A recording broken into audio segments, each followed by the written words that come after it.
hot hand. Place your bets, ladies and gentlemen. 9 a winner. Got a hot hand. Place your bets, place your bets. Who wants to come? 6 to point. Who wants to come? 6 to point. Place your bets, ladies and gentlemen. So funky.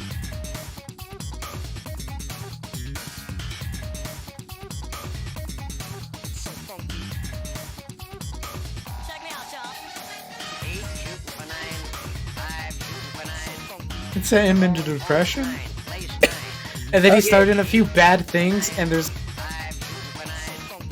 Who wants to come?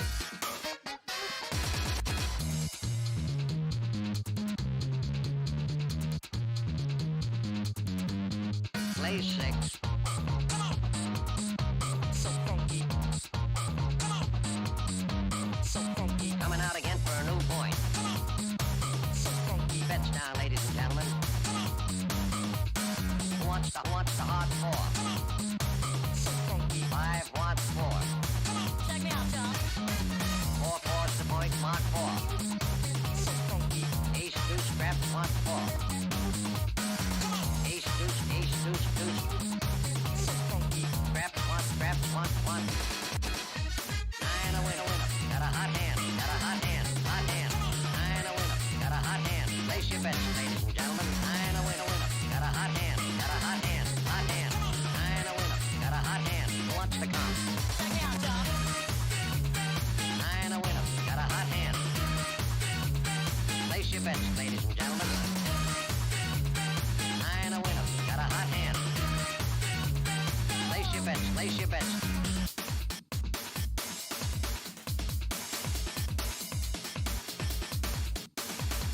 9 a winner. Pay the front line, take the don'ts.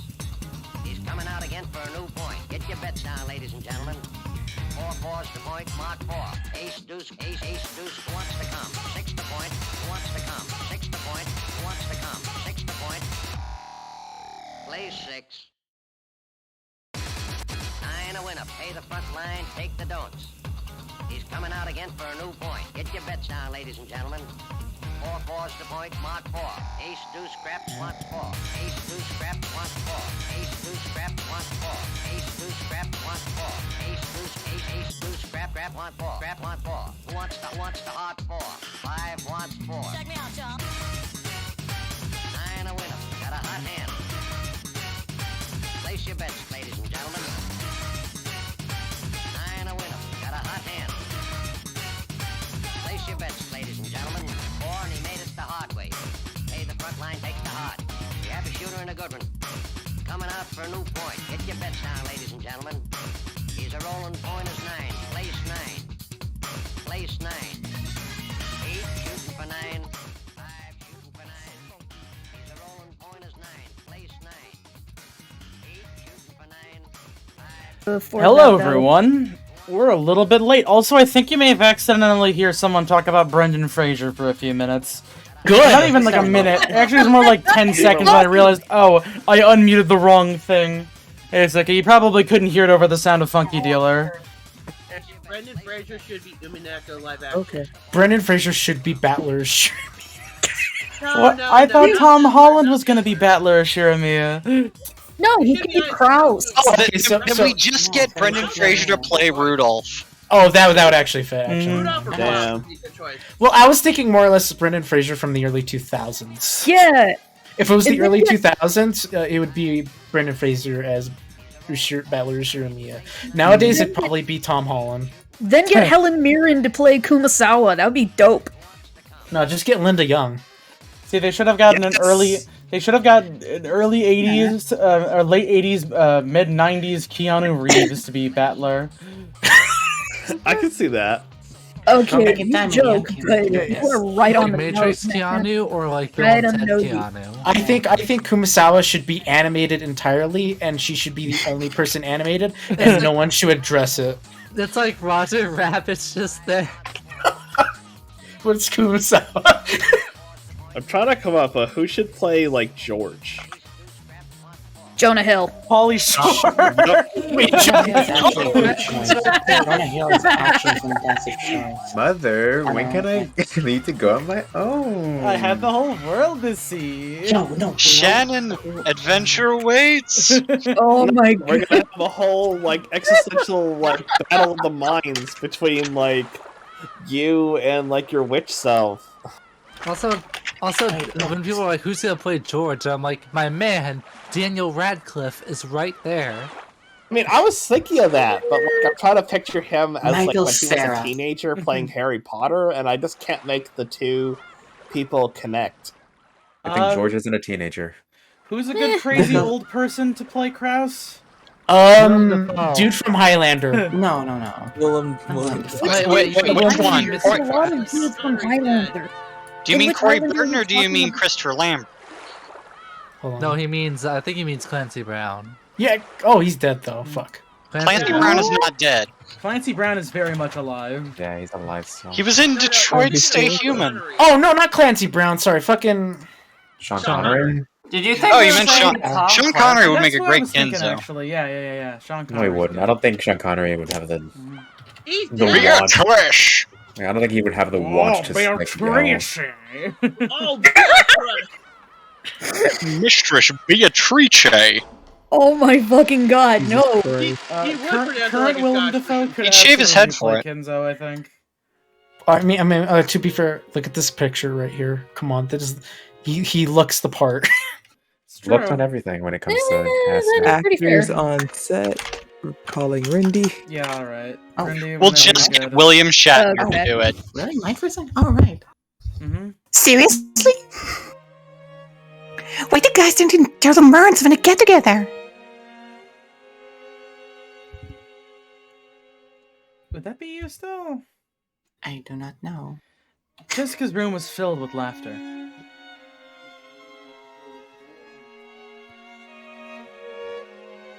It was one hell of a reality check. I thought this guy was a bit cool, a bit adult-like. And then I see him with some of the other guys in our class talking about dirty stuff with this creepy laugh. It's true that boys always act like little kids when they're together. Well, it's not like girls are any different. That's everyone. Well,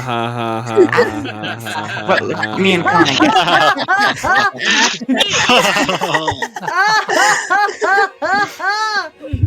Oh my god, you told the full titles, really? Who let a crow in here? The fun chat between girls continued without end. Tonight, Kraus and Natsuhi were out late at a meeting on Nijima. Most of the time, Natsuhi was always watching, so Jessica would always make sure to be curt with the young servants. But when Natsuhi wasn't around, Jessica never did that.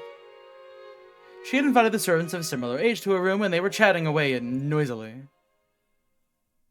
At that age, everyone wants to know about love.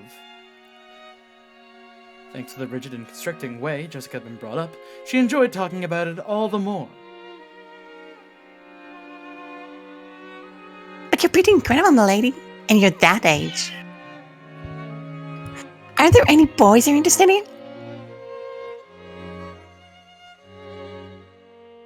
Well, I'd like to fall in love, but there really aren't any good ones around. I think you should be a bit more proactive about it. You can act all relaxed now, but it's not gonna last long, okay? Once one of your friends start going out with someone, it will turn your world upside down. There's no way that'll happen. None of my friends are traitors. I think. No. The outbreak of love is the one time you can't rely on friendship between girls. If you met someone you liked, you'd betray your friends and go out with a guy without a second thought, wouldn't you?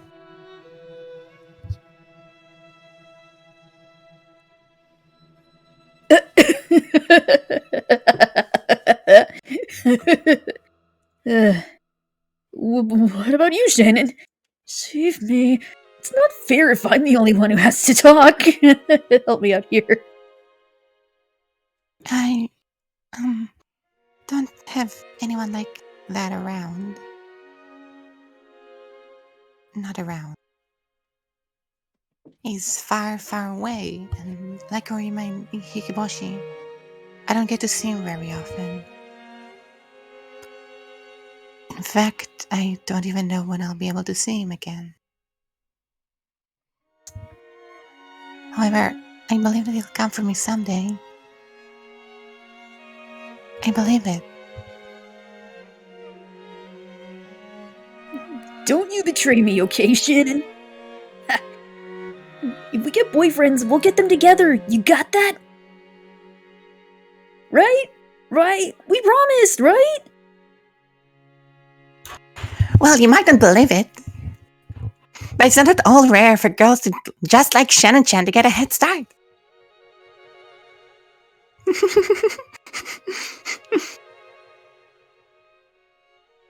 Shannon, confess! You aren't going out with anyone, are you? You aren't, right? I'm not, really. Really? Really. We'll get boyfriends together, okay? No matter what happens, okay? Anyone who lies has to eat porcupine fish. Porcupine. Yes. Yes. Promise. Now there's the face of a liar. I'm willing to bet Chan-chan beats everyone else in this room. I can tell. It's always the quiet ones that go first. Shannon, how could you? Confess! Confess! Please stop, milady. The tentacles.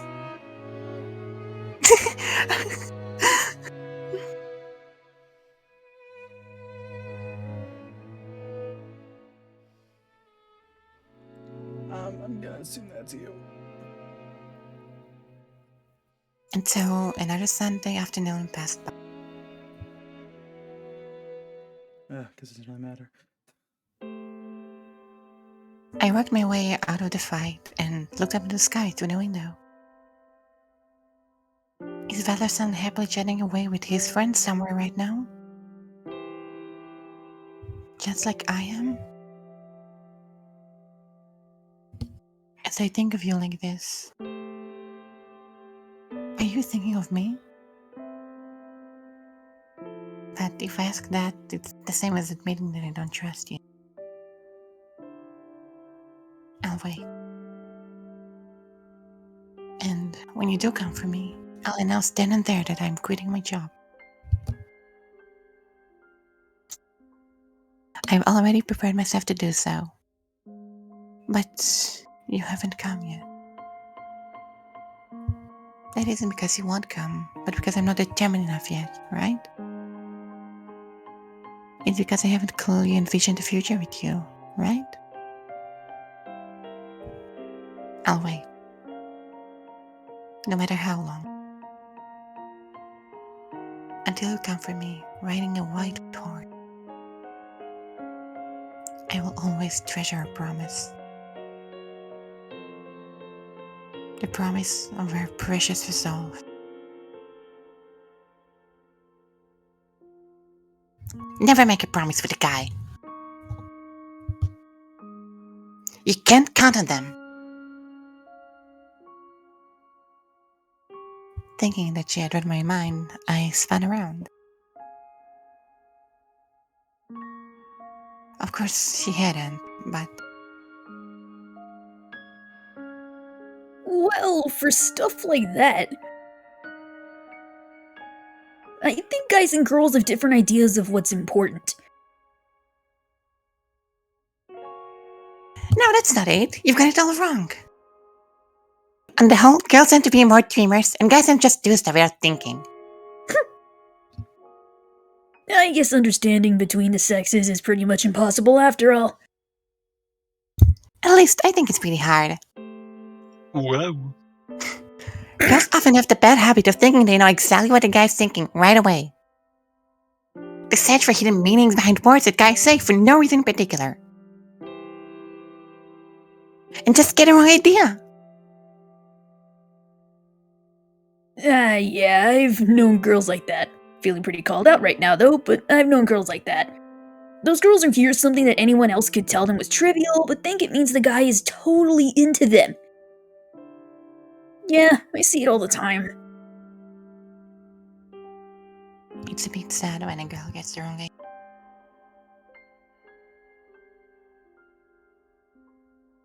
Wait, shit, I think it was... I don't think the narrator is laughing. Yeah. No, but like, so what's the last line? Shannon, or I guess it was the servant. It was the servant. The servant. Carry on. Is this Jessica laughing or Both of them. Nice. Fuck. Oh. The pair of them laughed together. When a girl gets the wrong idea, could that be me? No, that can't be. After all, Belasan clearly made a promise. He said he'd come for me riding a white horse. I mustn't doubt. I'm sure this conversation I'm hearing is just another one of God's trials. So I won't listen. I won't care about it.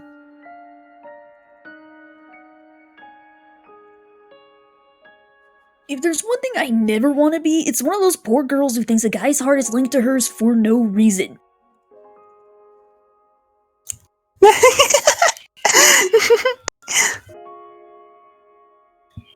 Those demonic sneers tormented me and tried to lead me astray. I'm sure he'll come to the next family conference.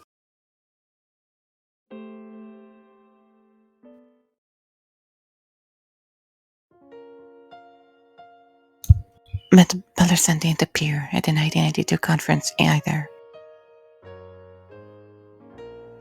Bit by bit, things were changing from the way they'd been at the last family conference he'd come to.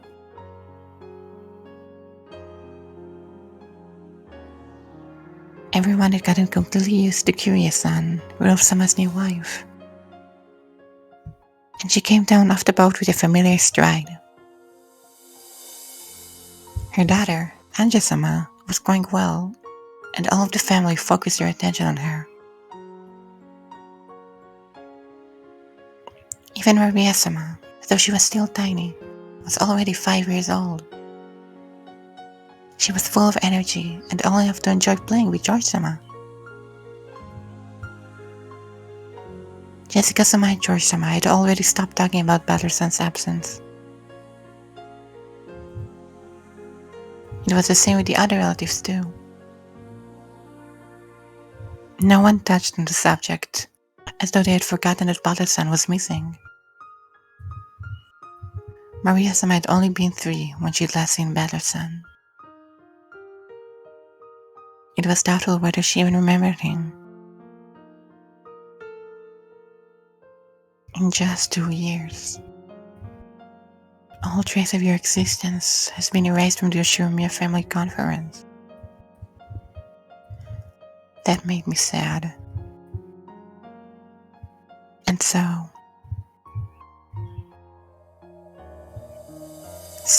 it looks like Battle-san didn't come back this year either. True. Feeling a bit lonely? Well,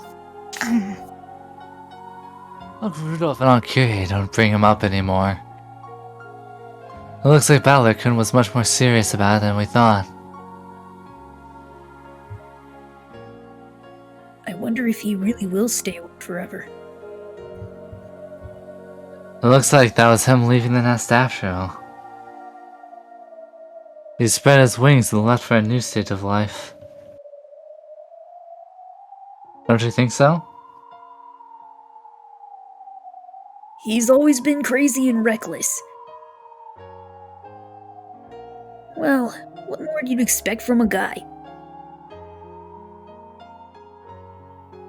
Well, we know Batlican.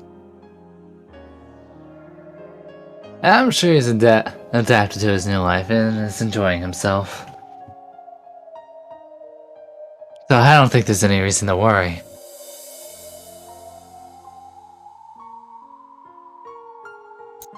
When Georgina said it with a smile, I felt a bit uncertain. What does he mean by there's no reason to worry? I'm sure he's enjoying himself. This is Battler we're talking about, so you can bet he's forgotten all about us and is having a great time. Yeah, I'll bet he is. And I think that's for the best. Thinking for himself, his family, and his late mother, Batlican decided to find his own way. Decided on his own to find a new life. I hope he lives that new life to the fullest. If he forgets about the Ashirmia family, that's just perfect. Georgina smiled at me as though expecting me to agree.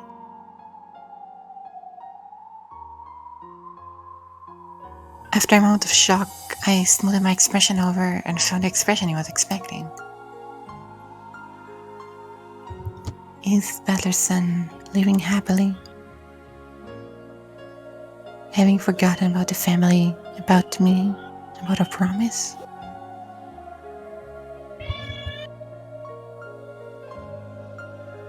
That can't be true. It just can't be. Battler's son must be looking forward to that day of decision just like me. I'm not mistaken about that. He promised me. He said he'd come riding a white horse. I never asked him to say that. He said come for me on the day I resolved myself to live life for his sake.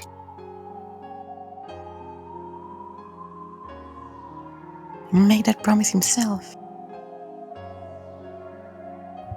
For 2 years, I've believed that. I've done all I could to make it through God's trials and the whisperings of demons to try to throw me from my path. And yet, the things both Charshama and Jessica-sama are saying are so cruel.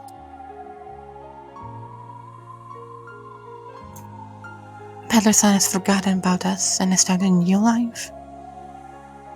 Why are they telling such lies?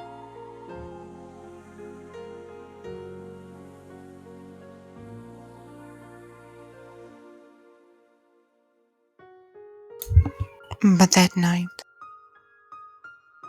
I dreamed of Battler-san for the first time in a long while. The Battler-san in my dream wasn't the Battler-san I believed in. It was the Battler-san that Joy-sama and Jessica-sama had spoken of. The one who had forgotten everything and started a new life.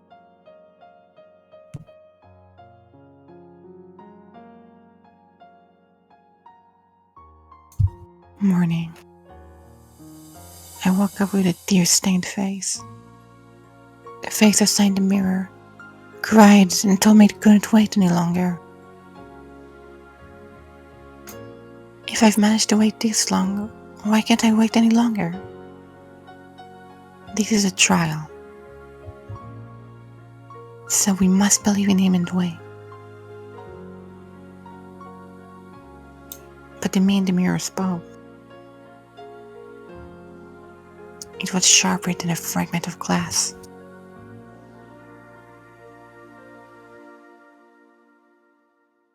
I talked about this promise with him, but it Did we ever really make such a promise? Wasn't Jessica-sama talking about it? That some girls are dreamers who get the wrong idea? And wasn't George-sama talking about it too? He said that Battler's son had gotten used to his new life and had forgotten about the Yoshirimiya family. And by now he isn't the only one who's forgotten. Unless I ask about it, everyone on this island has forgotten his name. Even Rudolph-sama doesn't say his name anymore. If I weren't here to remember his face, perhaps his existence would have been erased from everyone's hearts. I don't believe it. So I won't doubt. Battle-sama must still remember his promise.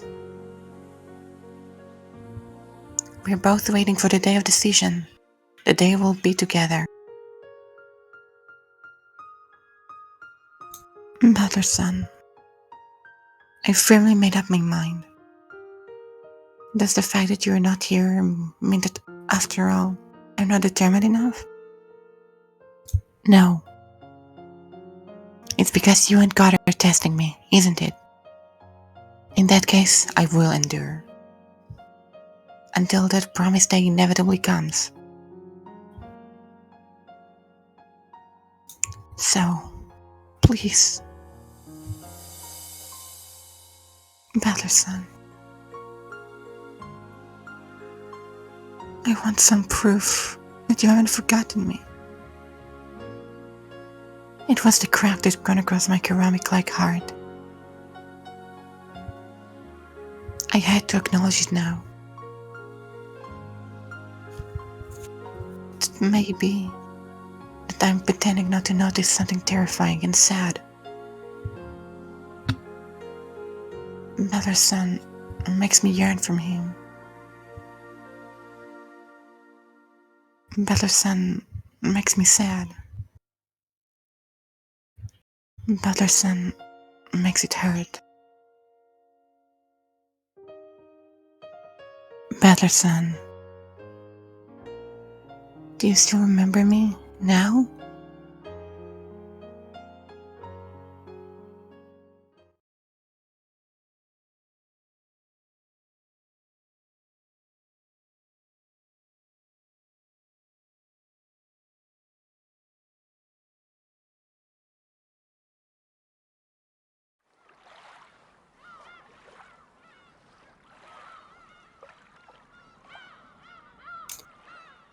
And then came the third family conference since Battle-san left.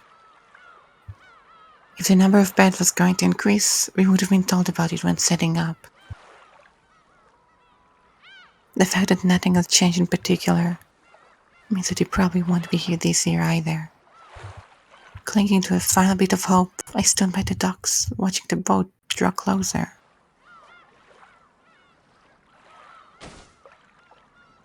Hey, Shannon Sean.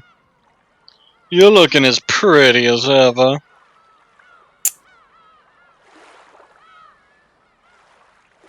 B. B. Hey, B. You're looking pretty as ever. Do you having issues? Oh, Hello. okay. Careful, Angie. Watch your step.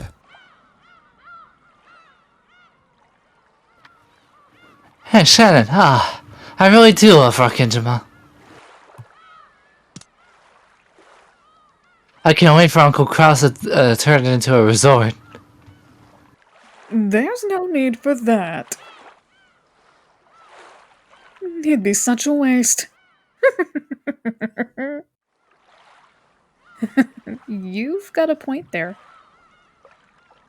How have you been, Shannon-chan? I think you've gotten a bit taller since last time. Thank you very much.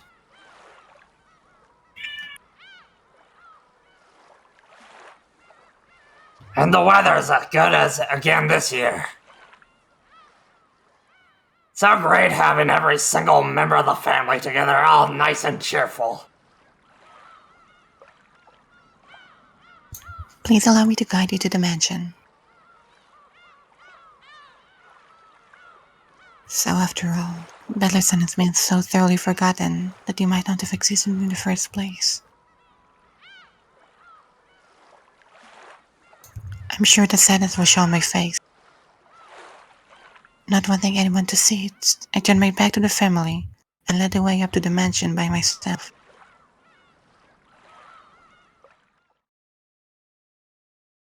Then, suddenly, someone mentioned Batterson's name and I jumped.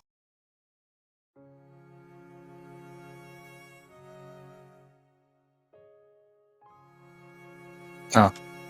Fuck, I was no. What you saw about. What, you saw Barricon? How's he doing?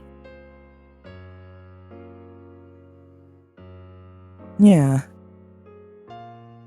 He's doing very well. I took Angie and had some tea with him the other day. I was surprised. So curious someone was in touch with Batterson. According to her, both Batterson and Urusama had long since calmed down after their fight. But both were so stubborn that they hadn't found a good chance to make up. And since Batter had gotten used to living with his grandparents and going to school there, and considering that those grandparents might make things even more difficult, going to convince Batterson to come home wouldn't be easy. I'm terribly sorry. Just too bad. I think Asuma-san's parents were even more angry than Battler-kun was. This isn't just an issue between Battler-kun and Rudolph-san anymore. Then will Battler be coming back sometime soon? He will make up with Rudolph-san, but it looks like he doesn't intend to return to the Ushiromiya family. Such a shame. No, I do understand how he feels.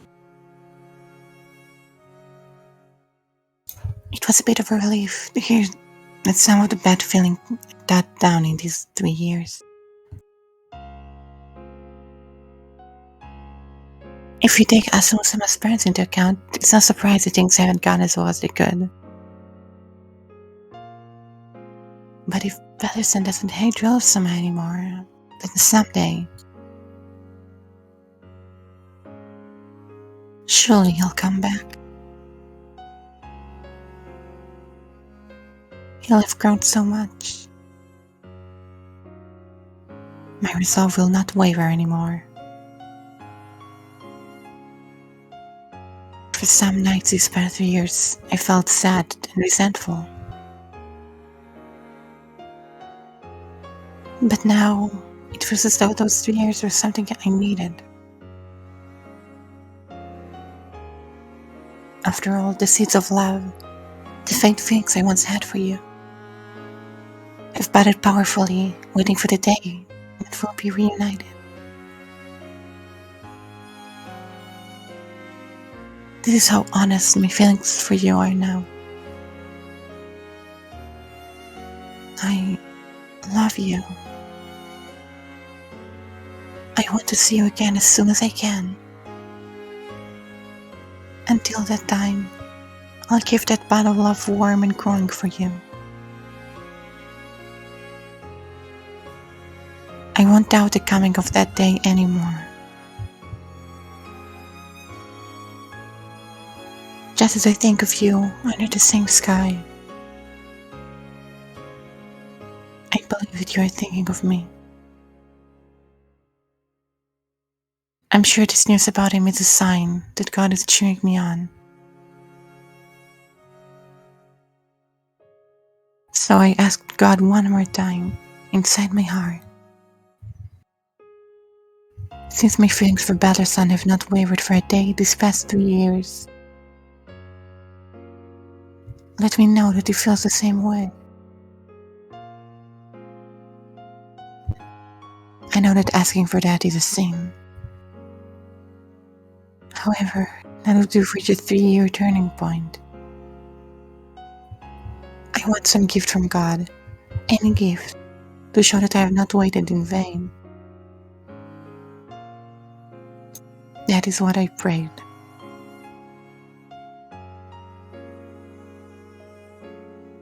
Oh, that's right. It's been so long since Batlican last saw you, all right? I thought you might be feeling lonely, so I told him to write you letters. Here they are.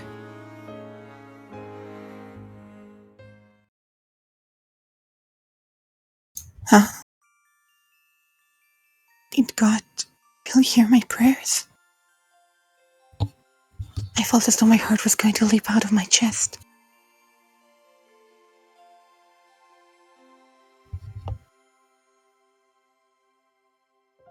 A letter from Battler?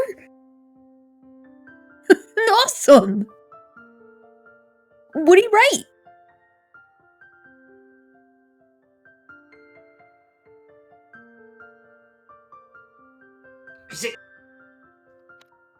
Fuck, sorry, the mic was having an issue.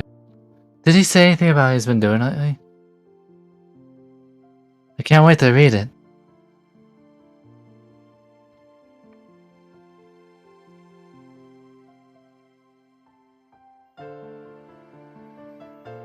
Kiryu-sama pulled a brown envelope out of her bag and handed it to George-sama.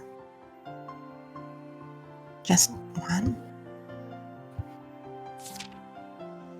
When George-sama opened it, several folded letters came out. Looks like this one's addressed to me. They all have different names on them. Hey, this one's for you, Jessica-chan. Thanks. And this one's for Maria-chan. Can she read yet? I'll read it to her later. Thank you. There's even one for Angie-chan.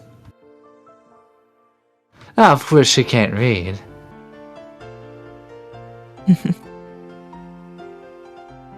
I'll give it to her when she does learn.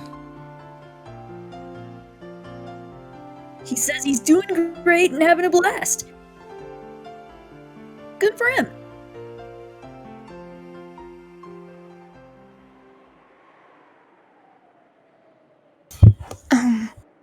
Is that all of them? Yep. Looks like that's all of them. Thanks a lot. George-sama handed me the empty envelope. Apparently he thanked me because he thought I was offering to throw it away for him. And clearly, there was nothing inside it. There was no letter for me.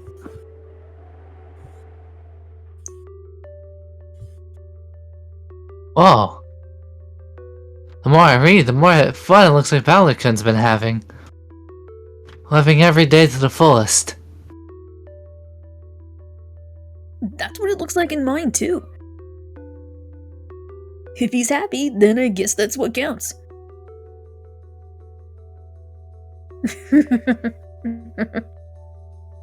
That's so mean of Battler-kun. It sounds like he forgot about us until you told him to write those letters, Kiryu-san. Well, you know what he's like. It sounds like he was living his life to the fullest. And I hear he's popular with the ladies at school, too. Oh wow. That's incredible.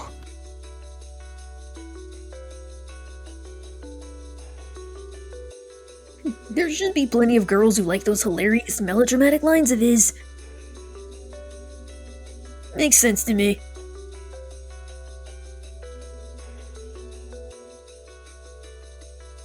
I wonder if he really does plan not to return to the Ashiramiya family.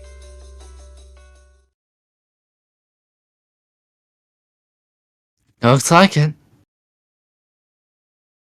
It says he doesn't think he'll return to Rokkenjima again.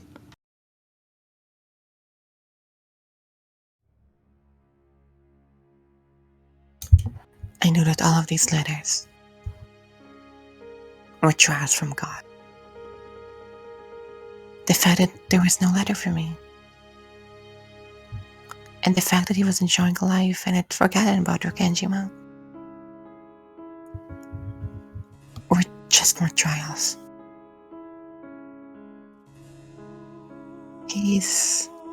God is testing me. The fact that there was no letter for me alone is proof of that. That's what I want to think.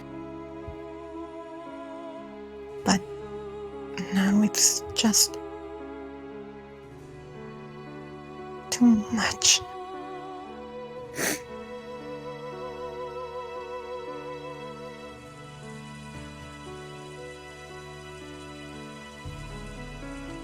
It might have been an important promise to you. But it looks like it wasn't for Battler.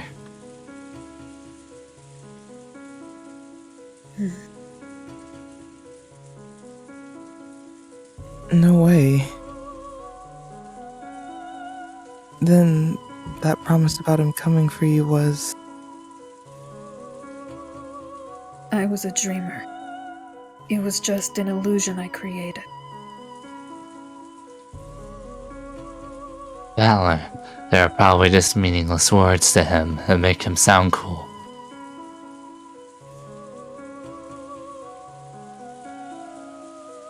To anyone but her would have been such a funny story to hear. That promise with Battler might have been an illusion the whole time.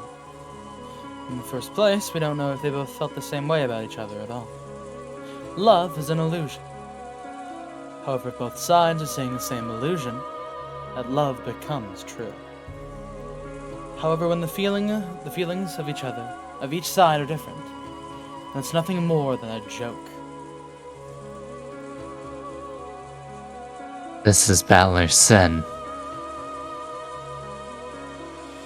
Making Shannon think that it was a promise. Wrong. Huh? It's that he didn't even remember.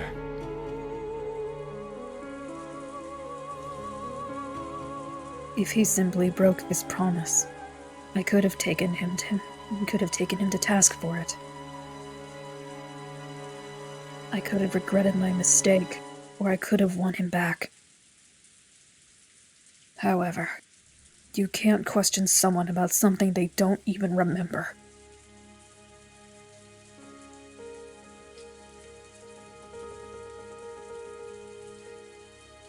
I am unable to hate Battler-san. After all, Battler-san didn't even break his promise. There just wasn't any promise to start with.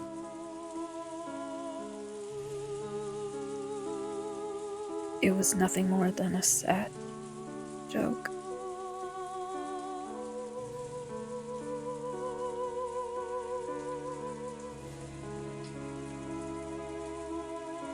I kept on crying and crying. Tearing my fingernails into my pillow, soaking it with my tears. How much easier it would be to hate something. But I can't hate anything. I just couldn't get over my miserable arrogance, which had led me to believe for 3 whole years that he felt the same as I did.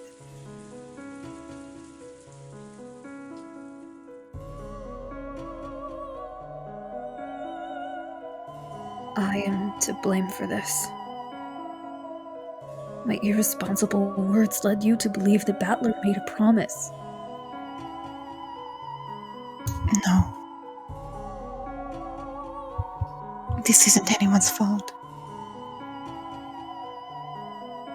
It's all because I assumed that he felt the same way I did. Battler made no promise. And yet his feelings were surely sincere. Though there might have been a difference in degree when compared to yours, it is true that he liked you. Of that there can be no doubt. Please, just stop it. I believe that he liked me the way I liked him, without ever doubting that. Please don't try to cheer me up. I'd rather that you mocked me.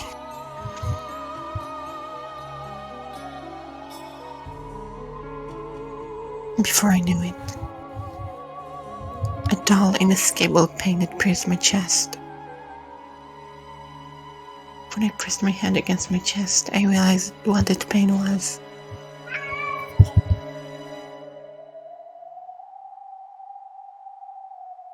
It was the bud of love whose seed I had sown and nurtured in my heart. Its roots had spread all the way across my chest.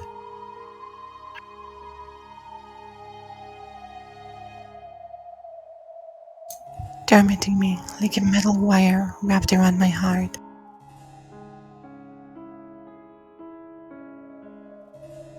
They looked less like roots and more like fissures running through my heart. I can only hold back the pain by tearing out the root of love. But no matter how much I scratch at it, I'm always scratching at my chest.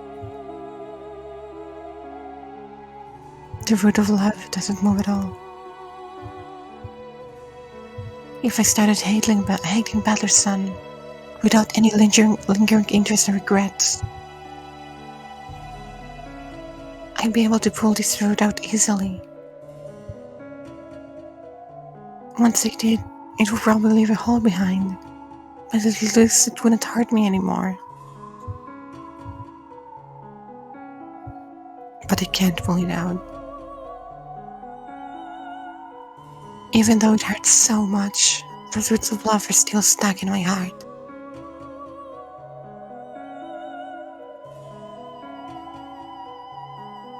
Shannon.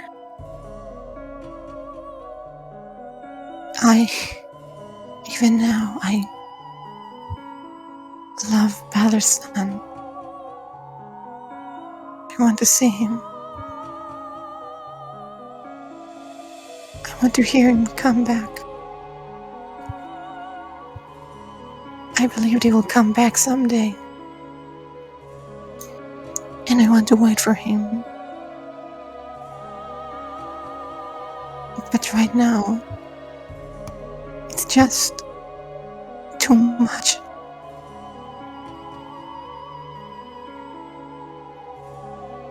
As I sobbed, the tightness in my chest grew even stronger. As long as I lack a Battler's son, that pain will always continue.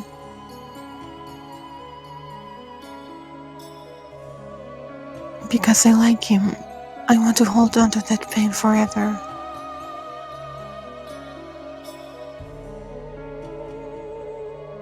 But it was written right there in the letters for Johnson and the others. Butler doesn't plan on returning to the Ushurumia family. He's forgotten about me and Rokanjima, and has started a new life with a different name. I must wait for him for all eternity. Despite how painful, aching, excruciating this is.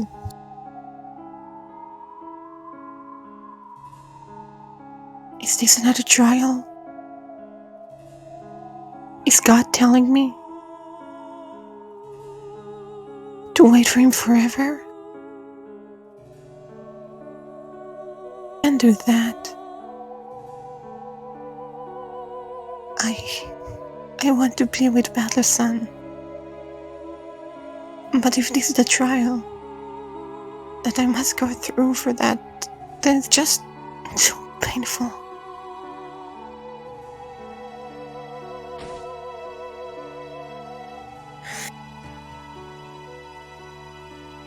Beatrice hung her head in shame.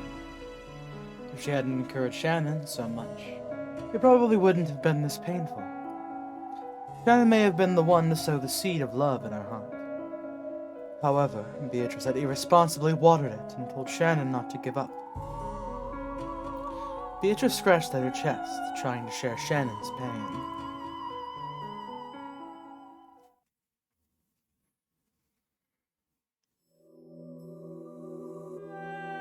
This is my fault. Beatrice mumbled to herself.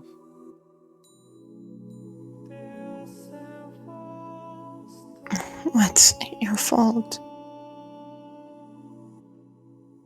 For 3 years, I tortured you with the illusion of a promise that never happened. If I had not nourished the bud of love within you, you would not have suffered so.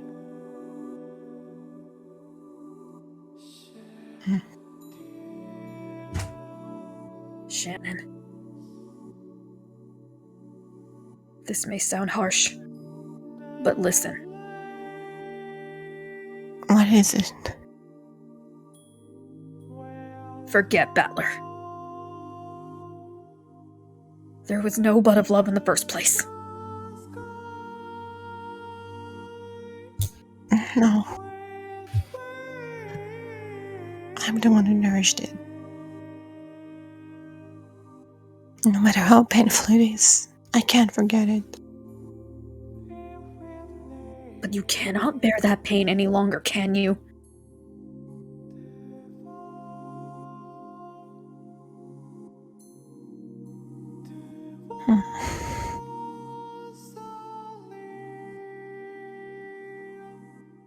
Wordlessly, Shannon held her chest and hung her head. I love Battler. That feeling burns inside of me. So that I still cannot let it go, no matter how much it hurts. And I spent 3 years pretending that I didn't feel that pain. Now I know that I feel it. And since I know I can't bear it,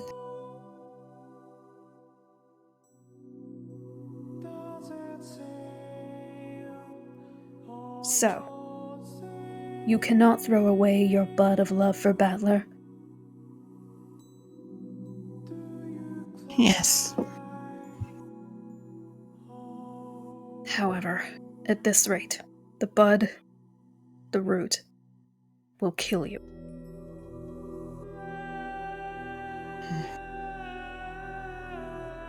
People need a universe to survive. And one person cannot create that universe alone. 2 are needed. A universe. Together with Battler, you created the universe of that bud of love. Now that one half of that pair is gone, your universe has crumbled. People cannot complete a universe on their own. However, Battler's son, the other person who creates my universe, won't come back. Then you must create a new universe with someone else. You mean create one with someone other than Balderson?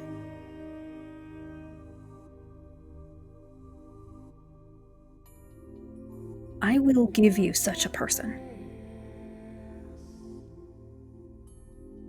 Which person? A creature to bury the pain in your heart and heal you. He will not betray you. Yes. Sibling.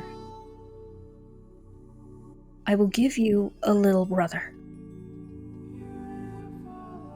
A little brother.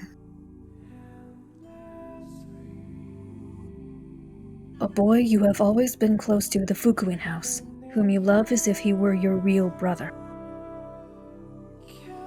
That I shall give to you. Together with him, you will create a new universe. Will that little brother make me forget about the pain of my love for Balderson? Correct. You will need a universe. Then what will happen to the bud of love in my heart? My feelings for Balderson won't change. I can't make them wither.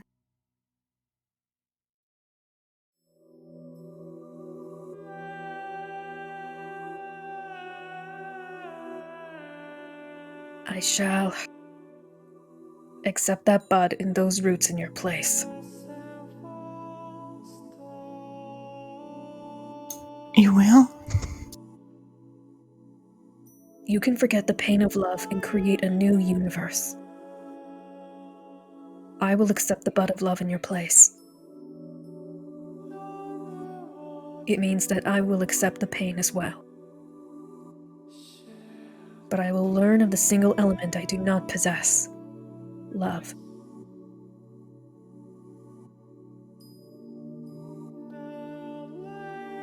I think this is you. Beatrice wanted to know love.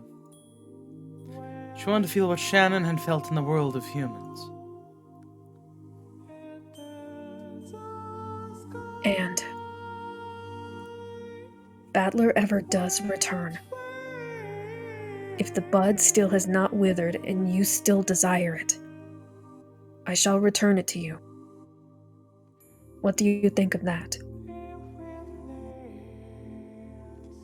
Still hanging her head, Shannon gave a small nod, said nothing.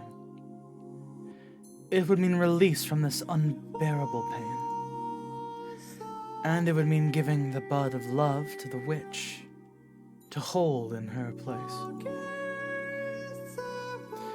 Shannon spread the hands that she had held to her chest. As she did, a faint light popped out of her chest and floated in the air, gradually swallowing everything with its brightness.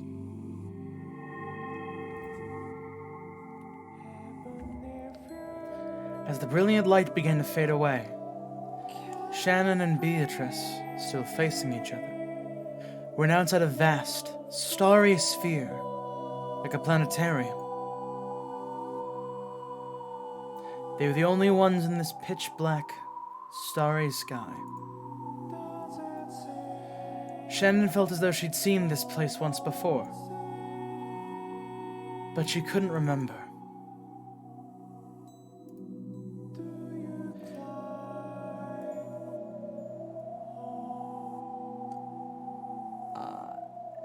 Con? Then I made another announcement. Modify this world. Let the bud of love travel from Shannon to Beatrice.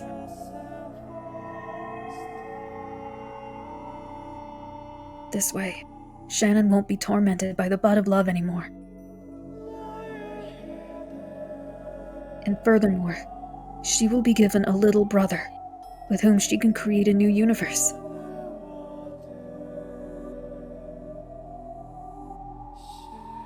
The design for the little boy will be a younger boy at the Fukuin house, with whom Shannon was close. For a name, let there be the On character, as the Fukuin house rules state.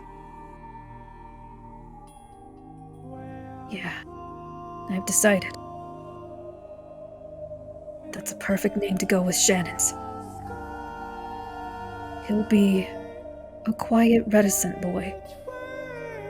He'll come to Rokenjima as a new servant. There, he'll open his heart to Shannon.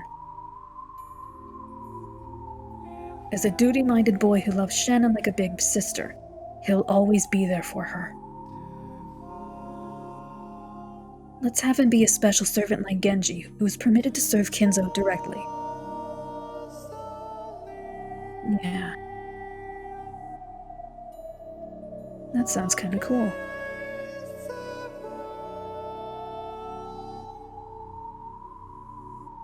Then, Beatrice. From now on, you will carry the bud of love. In other words, the role of being infatuated with Battler and waiting for his return will go to you.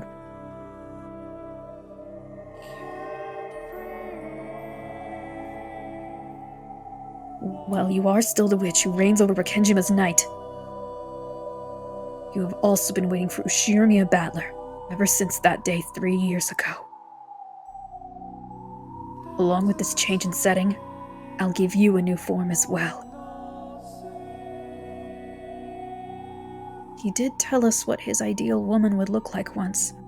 Remember? A woman with a good figure and long golden hair, like a foreign model. Golden hair. Long hair. A good figure. Yeah. Something like that. That's what the new Beatrice will look like.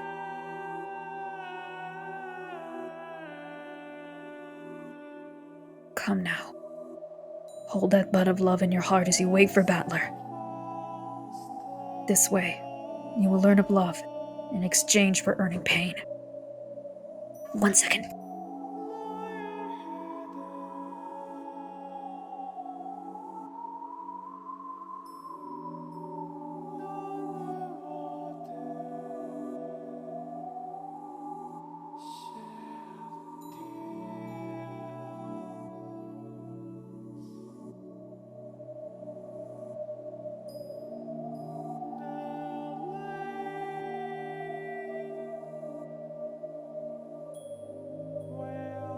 Given the brief lull, I can mention that yes, in all of the havoc and nonsense, I did forget to put the announcement on in the Discord. That is almost entirely my fault. You're allowed to go. Wow, now. And Orange, will this be the setting for your new world? Wow. What? Huh? Orange, will this be the setting for your new world? Will it? What? You mean like the D&D thing? I don't fucking know. I thought it was still that moon thing. Oh, this will be the setting for my new world, yes. We're gonna call it The Moon Bleeds. Yeah, I was gonna ask a question, then I realized it would probably lead down to people talking about very traumatic things, so never mind. Yes, we Shit. should avoid certain things. Have you guys ever seen a world? No, but AC, no. Bad AC, bad. That's how we like in the storytelling. It's good, but man, this wind sound effect is putting me to sleep. There Wait, better you don't be like the tears sound in of- those eyes. You don't like the sound of somebody going... in your I mean, it's not that I don't like it, it's just triggering those, like, sleepy vibes. Yeah, Like, I'm sleepy too. like lo-fi beats. Oh no, don't spread the sleepiness. Lo-fi beats. This individual is depressed. You see, Sounds you to are weak. transplant Lo-fi love to. beats to be sad and depressed too. Perform lo-fi beats to perform a love transplant too. Listen. Yes. Here, I'm like ready to fucking end it all. Can you hold on to these feelings of love for me? Yeah, sure. Here you go. AC, Well, no, what the madness. fuck are you talking Thanks, about? I did not have any question like that. Oh, well, Josh, you said it was gonna lead to some very deep and dramatic places, so I can only assume. Very dark. I mean, like, I'm Any not complaints? I'm not Robert Pattinson. I don't know things about the World Trade Center. I What wasn't the So fuck there. are you Complaints. talking about? Any Let's complaints get to the about story. being muted? Fuck were you guys going on about this time? Don't worry Don't worry about about it. it. I Let's thought read that's it. gonna be like a Stupid. Twilight reference or He's a something. stupid fucking. No, believe it or not, it isn't. I literally can't elaborate on it all. At all. Because Let's it's too continue. cringy. No, Let's it's just continue. really weird. The Moving on. movie that he's in that Okay, involves Khan's back. something. Alright, cool. Resume! Booyah. Yes, this will be the setting for my new world.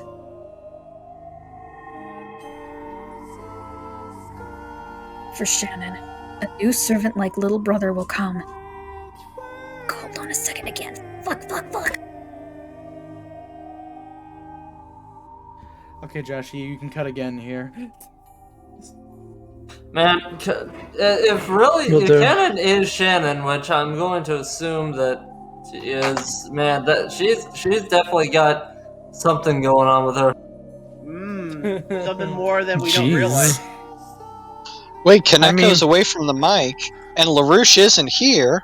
Well, Who's driving the well, plane? read the saga song of Beaglesaurus, a wackadoo madcap adventure about the world's coolest cyborg, kick-flipping through such problems as cursed girlfriends, the politics of space ducks, the aftermath of the destruction of the internet, and at least 4 corrupt governments run by overpowered celebrity guest stars. That's right, even you can read it and see what the hot word is about some dope nasty, hella crazy, top level, high octane double madness. Alright. And where can they Did you read guys that? take a shit for $15 quadrillion? Wait, Nora, where can they read that? Because you never say where that you can read Oh, well, it. that's because it's at a link that I would have to post somewhere. Hold on. Oh, is it not on just some website that you go to? Like, if you just, I'm pretty sure if you just look up Beaglesaurus, it'll literally be the first result. Alright, sure, it's not gonna be. I think it might do that for me, but specifically because I looked for it before. Gotcha. Con back. Everybody, back to it. Continue. For Shannon, a new servant-like little brother will come. He will be a silent, resilient, reticent boy. A duty-minded kid who loves Shannon as a sister. And the bud of love that had tortured Shannon will go to the witch Beatrice. She will just be holding onto the bud of love for the time being. However, while she holds onto it, she will be a maiden in love with Battler. For that time, you will be able to learn what love is.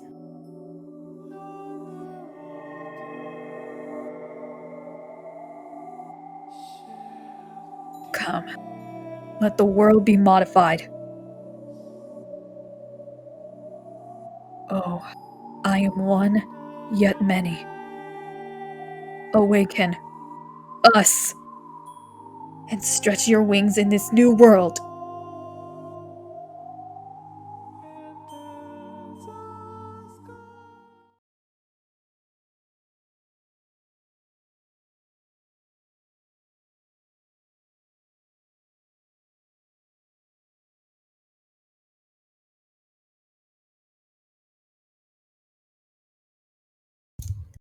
Slowly, I open my eyes to the gentle rays of the morning sun.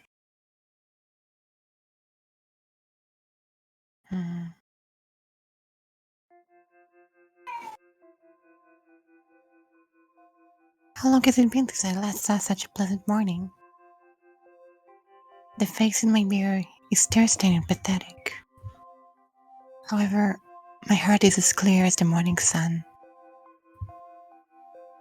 I can still clearly remember that strange dream. However, I can feel myself forgetting it rapidly. The place I was in my dreams had been such a strange place. A peaceful, calm place.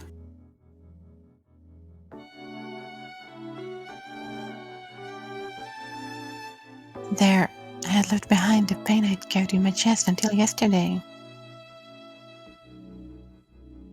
So, this morning, my heart was at peace. Good morning, me. My tear-stained face really is pathetic. However, my expression is bright and cheery. Even now, I like a battler's son. But for some reason, I've calmed down. It feels like I've put something precious safely away in the place it belongs. Battler's son. When will you come back, I wonder? When you do, I'd like to talk about mystery novels again. Oh, I almost forgot. A new boy servant will be coming today, right? One of the rare servants will serve the master directly. What kind of kid will he be? I hope we get along well. What was his name again? I'm pretty sure it was,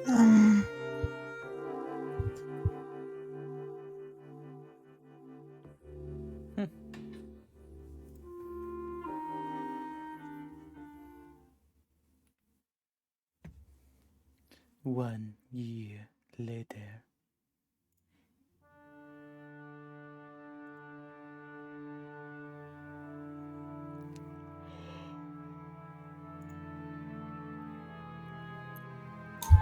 many workloads were spreading a tarp over a section of the hall. From the way they measured the wall and set out tools, it could be seen that they were planning some sort of construction project.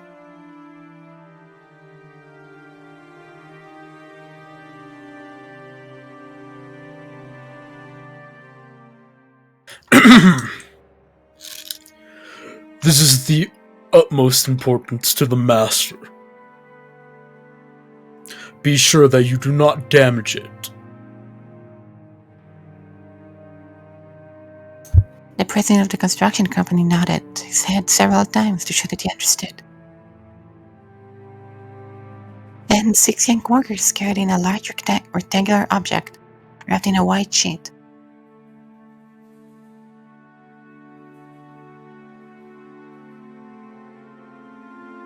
Construction workers, if you will. Okay, careful there. Set her down gently. I said gently. Is this the spot? Is this the spot? Great. Great. Let's get started. Damn it.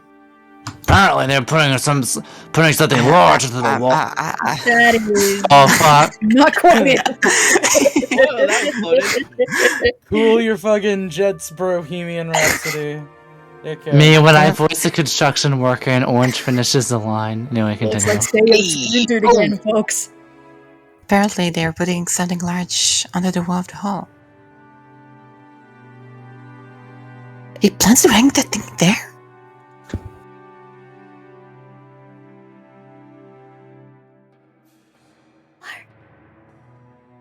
That's what he wants.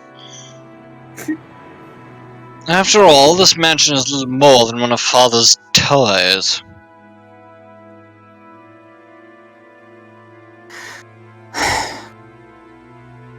Natsuhi took a deep breath.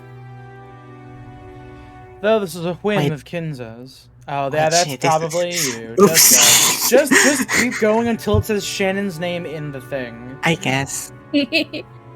Oh, this is what's the whim of Kinzo's, a man she greatly respected.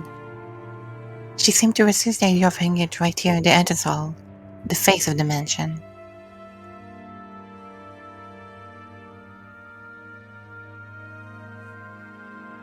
When the white sheet was pulled off, a Western woman wearing a beautiful dress came into view. It was a massive portrait of a woman.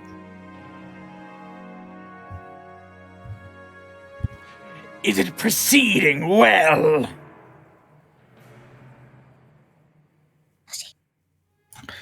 Yes. It will be finished by this evening. I'd like to see it hanging there for all to see as soon as possible. I want you overseeing this, my friend. Leave it to me. Father, it seems a splendid portrait. Indeed. Quite exceptional, really. I am satisfied. This is your benefactor, the one who gave you the gold, right? Indeed. If I had not met Beatrice, I would not be here. Nor would the Ashurmia family. Nor would, of course, this mansion. It's only natural that her portrait be displayed in the best possible location. Now that he had said this bluntly, there would be no contradicting him. Karasenatsu could only shrug.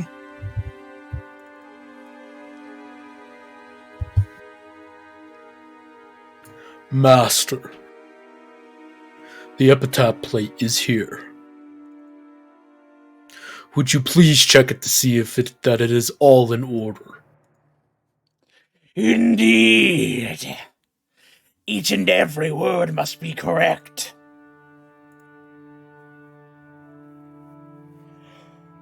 Epitaph. Karasenatsu crooked their heads and followed Kinzo. The leader of the warriors set down a plate wrapped in a sheet. The others thought that the picture's name and description might be on it. But it seemed to have quite a lot of words for that. Father, what is this? Behold, the Sweet Fish River running through my hometown.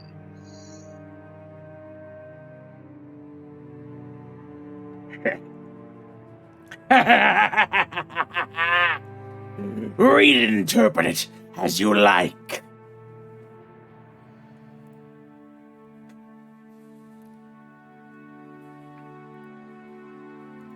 So, we finally reached the appearance of the epitaph in the portrait.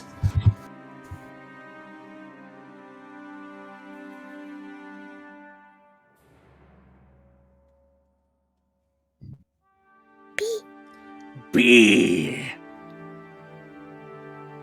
Wonder how Leon feels about this epitaph. Well, I don't know much about this epitaph. It doesn't exist in my world. Probably not. In your world, there's already a clear successor. You.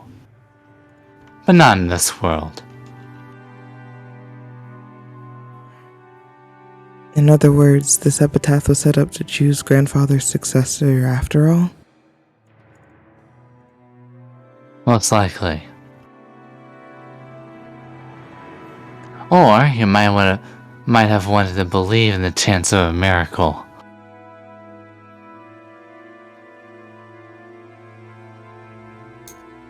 A difficult riddle means that no one would be able to solve it. If someone actually could solve it, they themselves would be a miracle. Perhaps that miracle would guide the person Kinzo most wanted to solve it. In short, this epitaph really does depict a ceremony to revive the witch Beatrice, just as everyone thought. That does seem to be the obvious interpretation. A curious ceremony sacrificing 13 people to revive the witch. However, the true ceremony wasn't that. It lies in wait for someone to miraculously solve it. That is the true ceremony. However, fate does have its irony.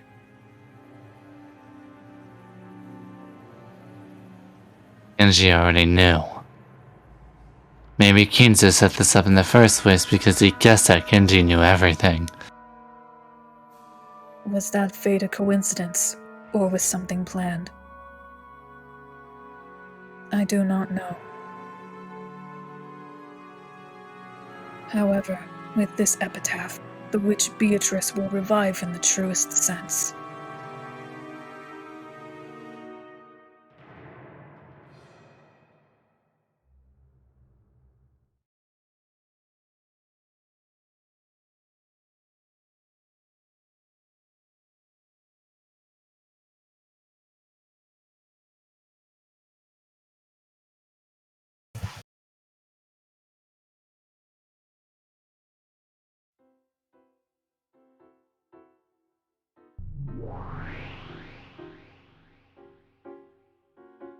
This is Beatrice.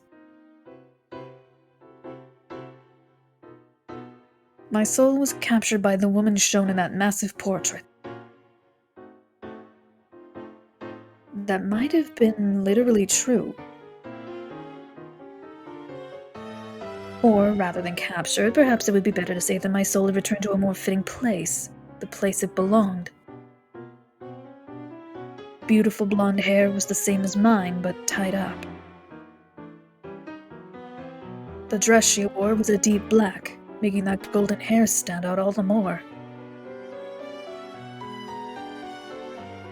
This is the way Beatrice.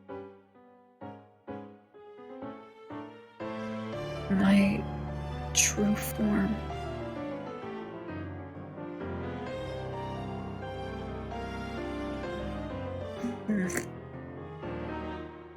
What is this?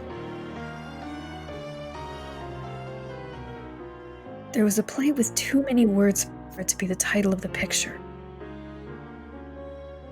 Behold the sweet fished river running through my beloved hometown. You who seek the golden land, follow its path downstream in search of the key. The golden land. I see. So my world is the golden land.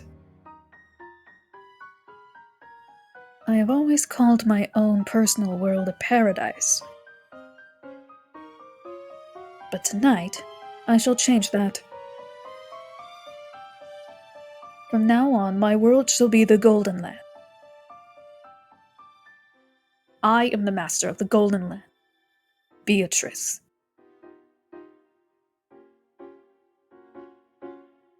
And then, there's the brutal ceremony of sacrifices, starting on the first twilight.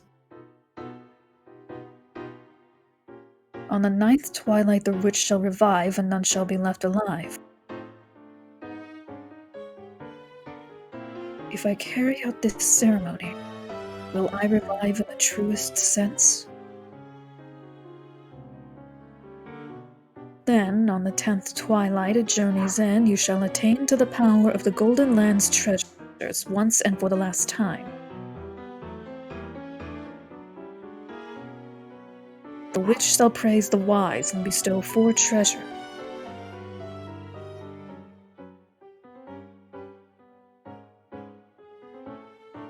One shall be all the gold from the Golden Land.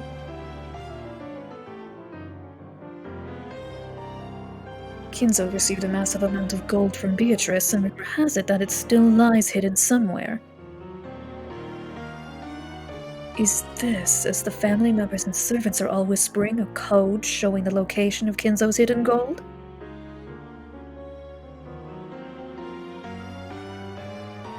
If a human solves it, they will obtain a great quantity of gold. However, if I do it, it will mean my own resurrection.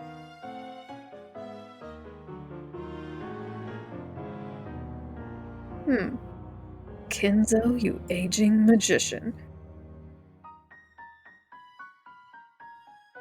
Just when I was mocking the shortness of the time left to you, you start a game like this. How interesting. I'll definitely solve it. Then, I will revive as the real Beatrice.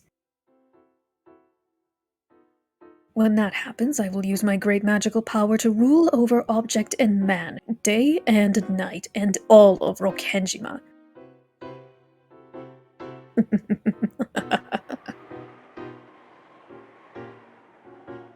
Everyone says that epitaph is the guide to finding hidden treasure. There it goes.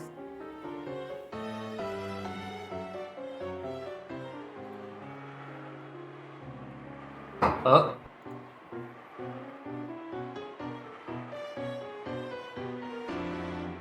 Oh. Was I muted? I saw you Apparently. light up, but I didn't hear anything. Mm-hmm. The rumors tell the master has 10 tons of gold hidden away. Joshi. Canon. Maybe somebody's at its door. Dusty Ed boy. Don't call me that bitch. Double muted for some fucking reason, but Dude, anyways. you cannot pull off Rolf. I wasn't trying to. I was calling him Ed boy. Yes, and Beatrice supposedly gave it to him. I've heard that one too. 10 tons of gold. That would be incredible. I can hardly even imagine it. If you had all of that, what would you use it for? I'd like to touch it. Just once. Okay. sorry. I was just losing it for a second because when he was saying the line, "What would you use it for?" I was thinking panties, and then he said, "I would like to touch it just once." Okay, then. Okay, the joke is not that funny, but it's late. All right, I'll save a line.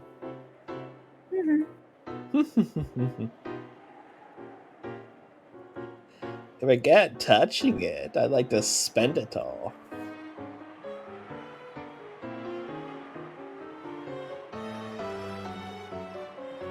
But why would he go out of his way to display this epitaph? Discourage on the hiding place of the gold.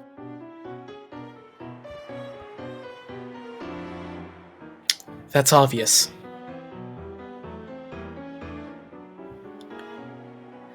He's laughing at everyone since he thinks no one can solve it.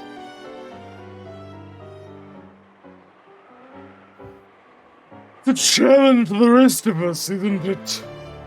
He wants to know if there's anyone here wise enough to solve it. It seems that the master doesn't intend to let Kraus-sama take the headship easily. Perhaps the one that solves this will become his successor.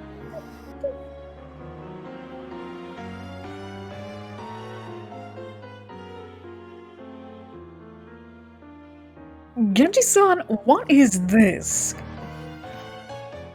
Could this be the portrait of Beatrice? The Beatrice? Correct. This is Beatrice-sama.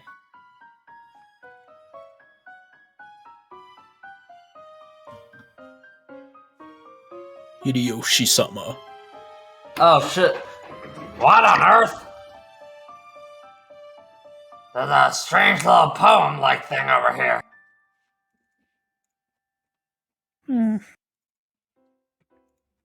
What's this all about? It's almost like a pirate code that shows the way to hidden treasure. Genji-san. What does this mean? The master said to read it and interpret it as you wish. That the riddles applies equally to all who can see the epitaph. You said riddle just now, didn't you? Yes, That means this can be solved. maybe. Yes, that's it. Father doesn't want Nissan to succeed him. So whoever solves this will become the successor.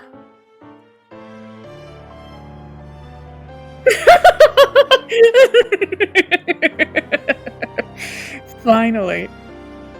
The tables have finally turned. And now I have a real chance to become the head.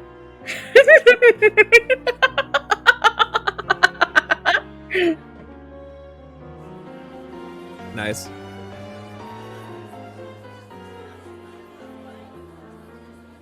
What do you think, Kyrie? I think it's extremely likely that this epitaph points to the location of the hidden gold.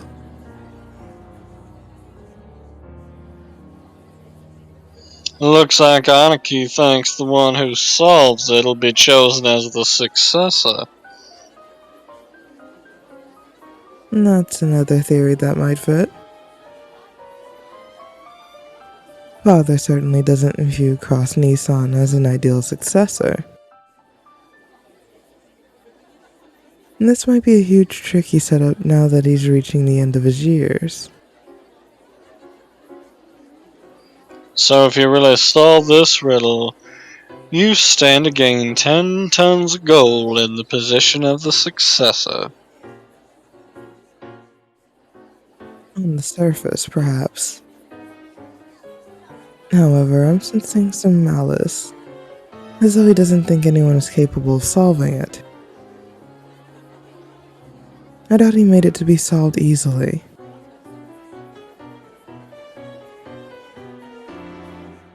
True.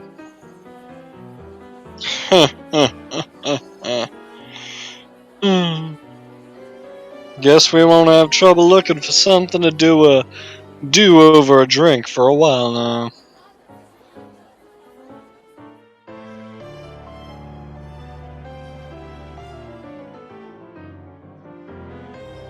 Ridiculous. How could anyone solve this?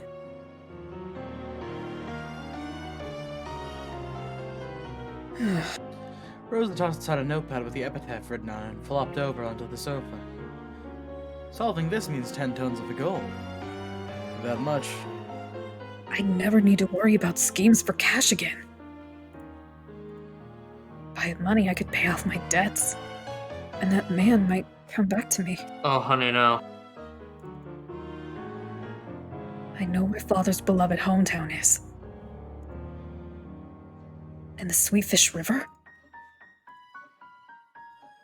There are many rivers there.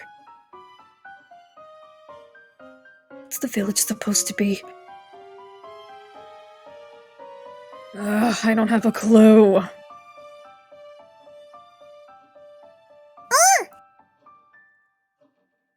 What's wrong, Mama?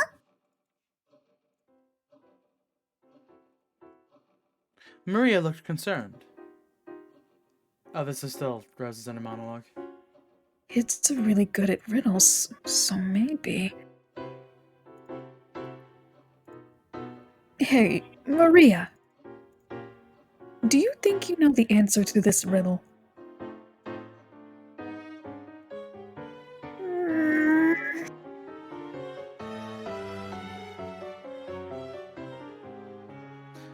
Maria gazed at the paper with the epitaph on, as though she was trying to bore through with her eyes. Her eyes opened wider and wider. What do you think, Maria? I guess it might be a bit too hard for you.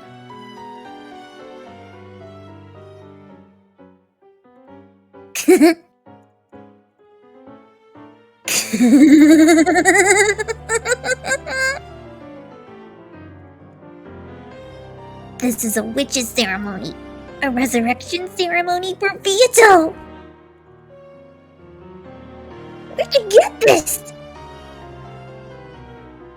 Hey, Mama! Where'd you get this? I'm gonna ask Beato! I'm sure the ceremony will let Beato regain her full power! She'll be able to appear in front of everyone and do miracles of magic without having to worry about the anti-magic toxin anymore!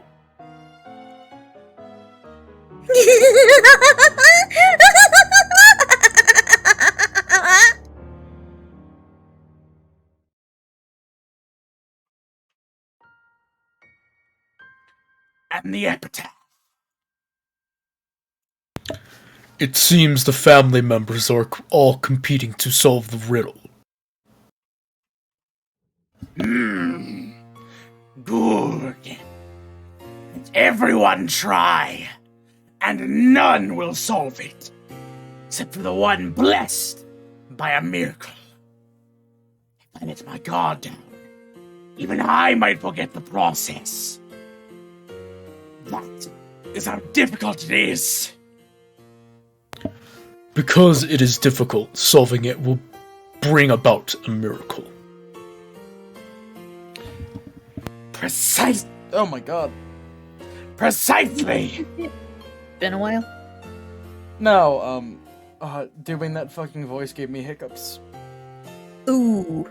This miracle should be the last one I desire in my life. My final bit of magic. When a miracle comes that allows one to solve that complicated epitaph, it will surely mean Beatrice's resurrection. Oh, Beatrice! There it goes. I want to see your face one more time. I need wealth or honor anymore. I can only meet you one more time. One more time. Okay. No, That'd be the last bit of magic that Kinzo, who realized he was facing his last years, would ever use. He was betting everything that Beatrice had given him, hoping to meet her just one more time, after being separated by death through 2 generations.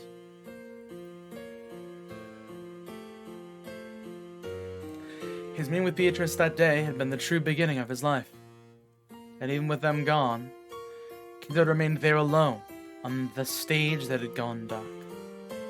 The aged monarch had obtained everything, accomplished everything. But this was the one element that he had always slipped through his fingers, no matter how much he struggled. If he could just have that element, he would need nothing else in his life.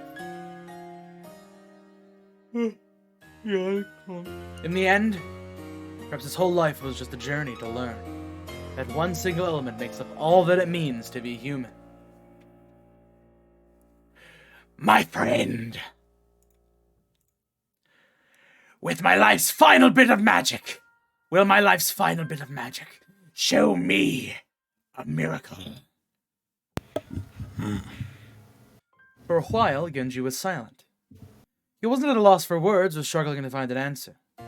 During that silence, something had passed between the two men, who had known each other for as long as their friendship surpassed that of master and servant. No. That will do.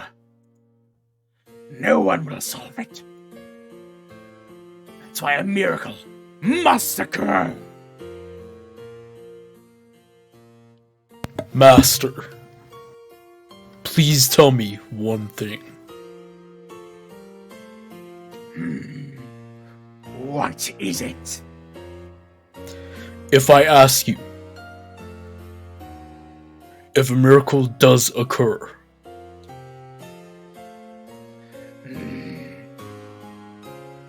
It may have been different during his youth, but in his old age, Genji rarely spoke of dreams and what-ifs.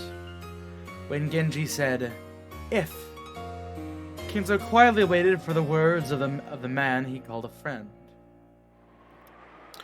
if a miracle does occur, if your magic comes true, and Beatrice-sama does revive, what will you do? As the one closest to Kinzo, Genji obviously knew of the crazed feelings with which Kinzo had served for Beatrice in the past. And yet, Genji was asking what Kinzo would do if Beatrice did revive.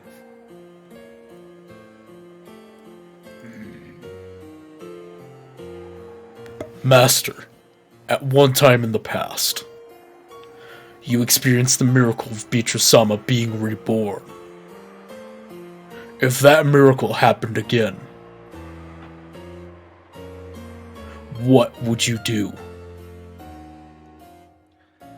my friend. So after all, so you do blame me. I have no way of knowing everything in your heart and Beatrice-sama's. However, I do believe I do understand at least part of the way in which Beatrice-sama adored you.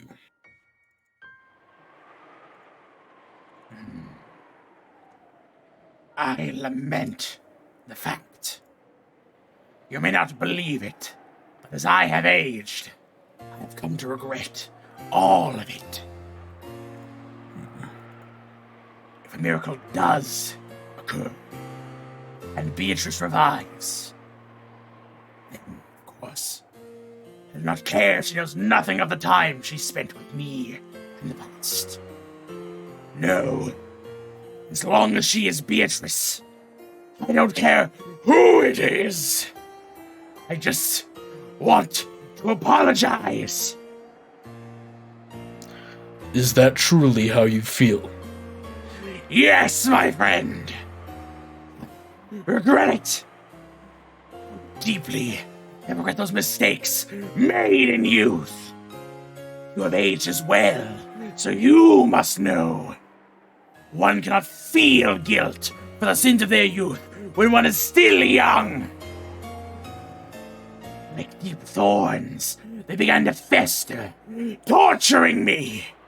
I, Ushirimiya Kinzo, no longer care how I die.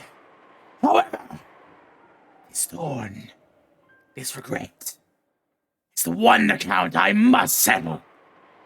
I will return everything to Beatrice, and I will ask her to forgive me for my sins. Oh, that is my only and final wish. Oh! Oh! Ah! Kinzo covered his eyes and sobbed. The aged monarch, who had built up great wealth in a single generation, was reaching the end of his life. And he did nothing but sob because he wanted someone to apologize to.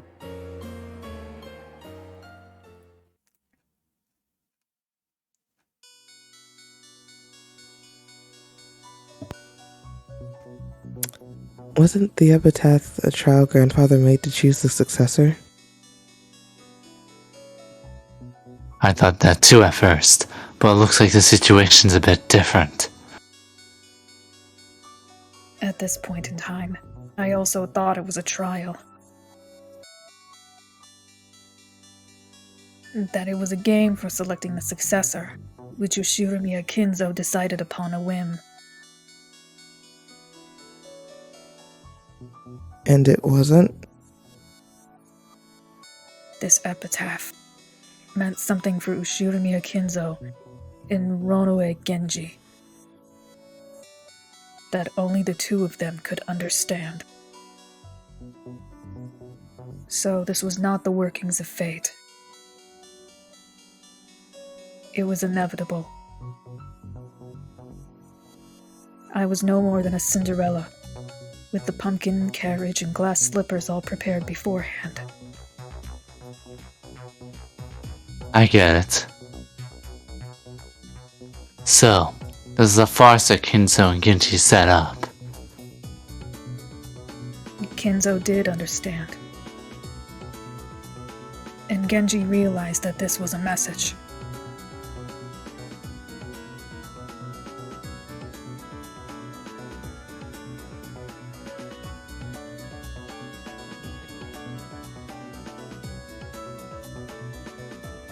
Beyond. I don't have a clue on what you mean. What did grandfather understand? And what does Genji-san have to do with this epitaph? The epitaph wasn't solved. Someone was made to solve it. And then Beatrice truly revived. If that revival had never happened, then 1986 would still have come, but the incident might have been completely different. And so, since the time of my birth, I have been trapped by the crossroads of fate, never given the right to make any decisions of my own will.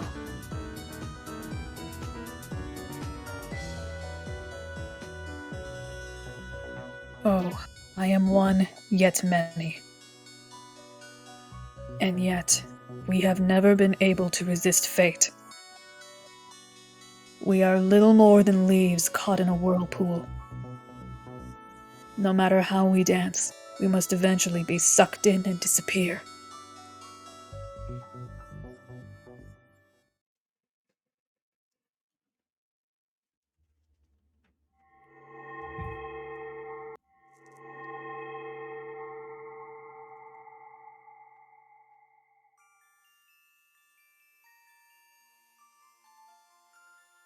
Gap's the one who specializes in instant movement. She's the 33rd in rank of the Great Demons. You must really be incredible at a friend like that, Pizza. I see, the Great Demon Gap. Very well, my friend, you will now be Gap. You may call yourself by that name. Oh, wonderful. So you've finally given me a name. It's a relief after being nameless for so long.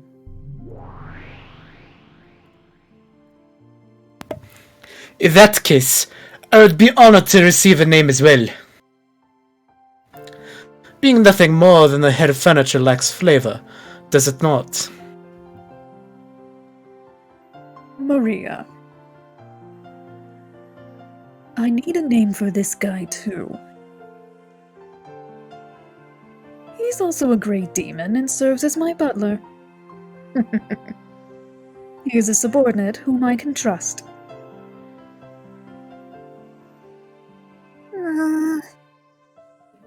Runaby, I guess. The 27th ranked of the Great Demons. It said he'll give you reliable underlings. My, what a coincidence. The family name of my double, Genji, is Runaway. Runaway. That truly is a coincidence. I see, it seems this is the best possible name for you. Very well, you shall now be known as Ronove. Oh, how pleasant it is to be called by one's name. I thank you for this wonderful name, Lady Maria.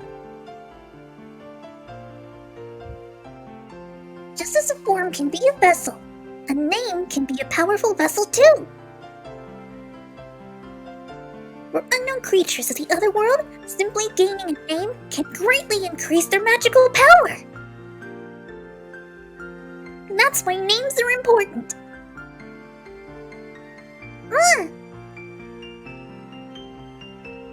True, names are important and wonderful. Right, Leah? You can call me Gap now, okay? Gap. A splendid name. I will remember it. And I'll ask you to stop shortening my precious name.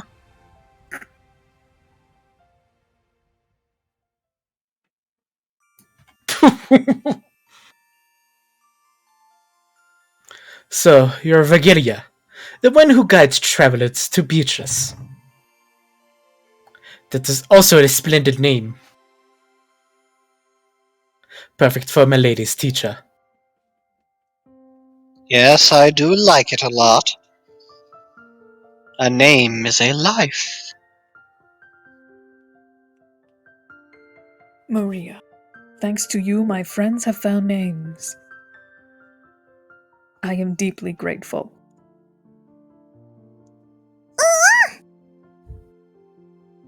Now it's your turn, Beato. Draw pictures of my bunny friends. Like you did for Sakataro. Very well. Lend me that grimoire. VHS drawings are really great. I can't wait to see. What'll it be like? What'll it be like? I can't wait to see the Barneys!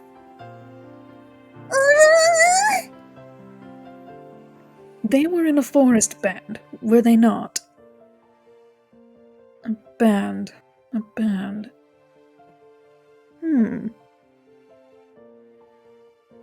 Yes, something like... All of a sudden, Maria was no longer a little girl who did nothing but follow her mother around, laughing or crying. Though she is still young, she already has a powerful self-image, and possesses enough knowledge of the magical world to surpass... Oh, fuck. Oh, I think this is me. Yeah, it is. Okay. And possesses enough knowledge of the magical world to surprise even me. Together we shall call ourselves Mariage Sorcière, and made each other's magical worlds deeper and richer. So, a name can become a powerful vessel. How profound. It's very important to have a form for a vessel, but a name is just as important. Indeed. Those with names leave a greater impression than those without. It's not just about forms and names. By knowing more and more about them, you can make them exist much more strongly. So I'll think up lots of stuff for you.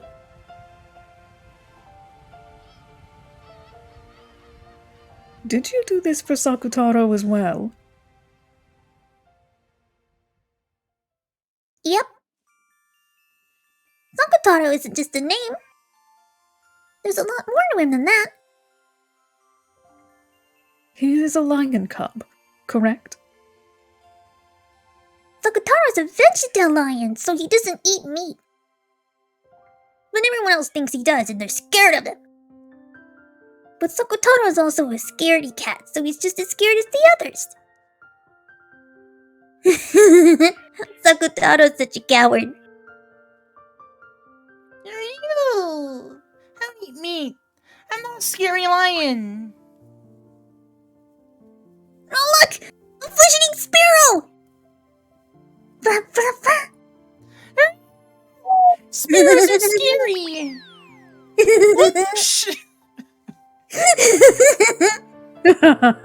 Sparrows don't eat meat. Sakutaro's a coward, so he thinks they do. Did the sparrow go away? Are you?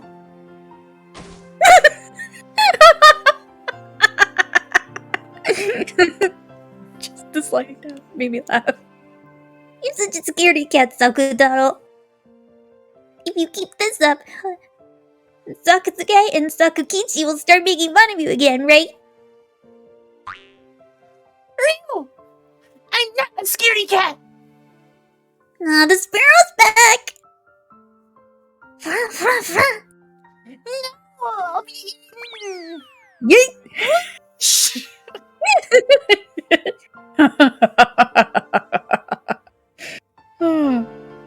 Sakutaro was quite entertaining.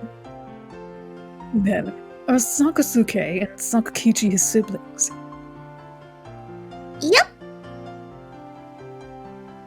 There his little brothers waiting for him at home.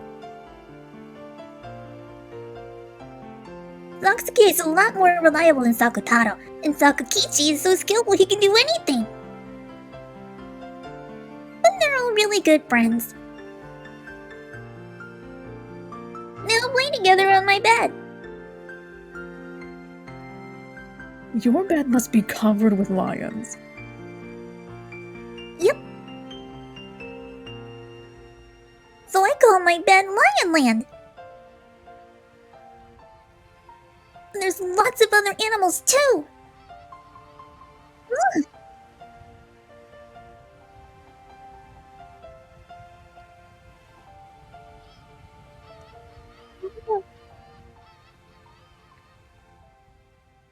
Joshua.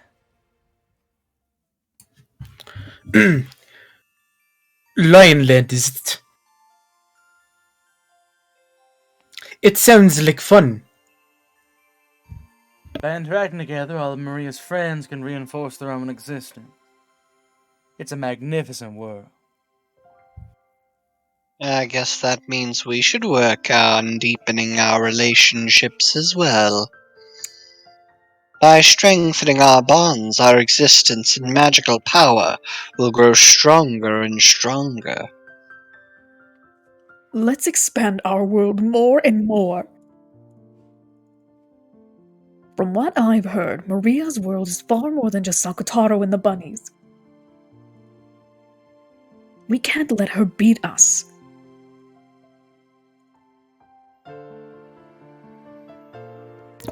My. If that's the case, shall we find more minions for ourselves? It's no fun with just the gold butterflies. After all, they cannot speak. I'd like some chatty minions who can talk, jump around, and fight with each other. True, of course we better to spice things up around here. Here in Mariage Sorcière, we have learned how to expand our worlds and create new minions. By now, you may create new minions as often as your imagination allows. Milady, what about those?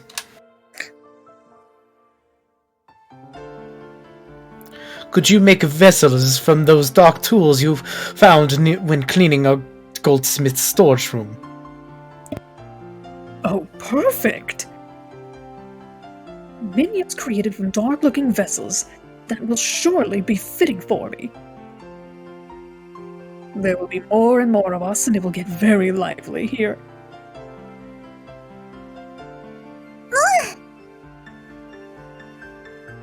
We have more and more new friends! That's my magic! And Beato can take my friends and give them a form! You can make them grow! You create them, and I grow them. Indeed.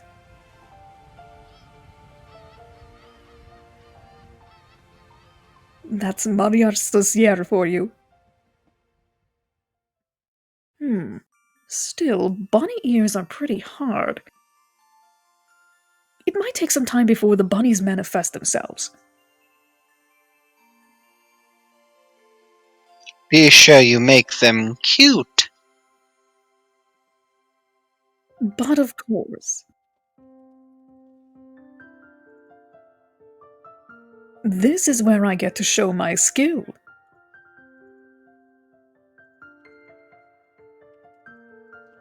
Create a creature, give it a name, give it a form. Doing that is no different from giving birth to new life. When a human gives birth to a child, give it a form, give it a name to identify it by, and deepen its character by raising it into the world. Mariage Sorcière is doing exactly the same thing. In our world, we can create whatever creatures we think of, give them forms, give them names, and make them friends we can interact with.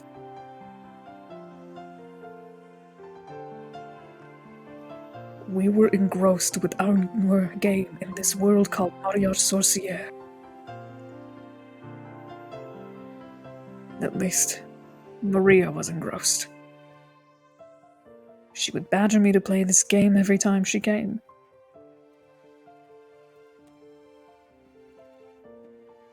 And of course I was too.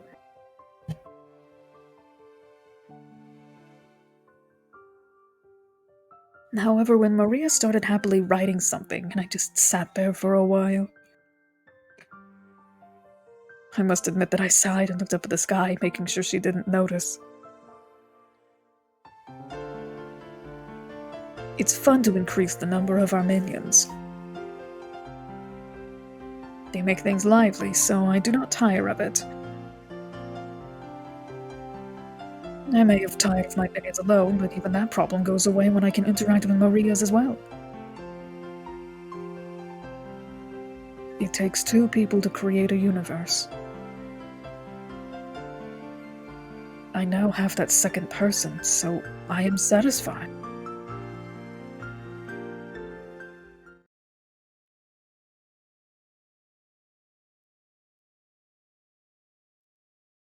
I think I am satisfied. And yet, one little part of me is not. Truly is a tiny part. After all, it's so much fun playing with Maria that time seems to fly on by. But even so, when I look up at the sky, during those short moments, feel an empty feeling I can't describe. I know. My universe is not complete. My apologies to Maria. But she is not the second person I want to create a universe with. No matter how much I nurture my world with her, the roots of love in my heart leave gaps.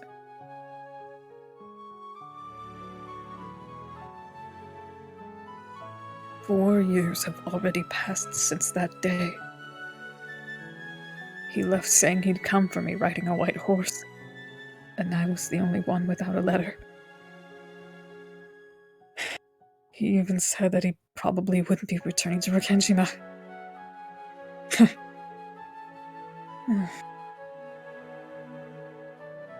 Is this love? I always believed that love was so much sweeter, so much more intoxicating.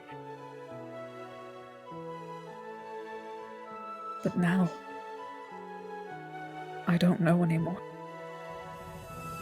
Though I long for him so much, it's maddening. I can sometimes feel hatred with it. However, even that hatred is wrapped in adoration. The roots of love have maintained in the corners of my heart all this time.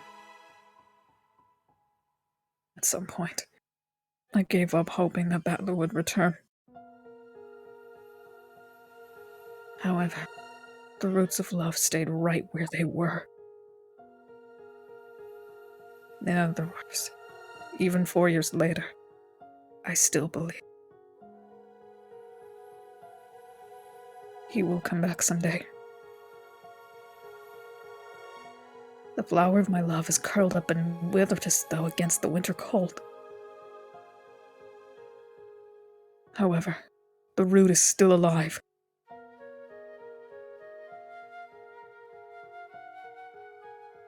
And it is always, always waiting for him to return. Waiting for a chance to bloom beautifully again. I'm grateful to Maria. Maria Socier has eased the burden on my heart so much. If we hadn't met like this, I may have withered away along with that root.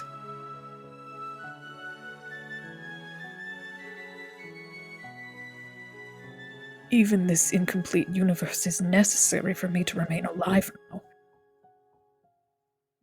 I must live on, till I can create my complete universe. Until that day, I will not be complete. Though I have a form and a name, no matter how deep my world grows, I will not be complete.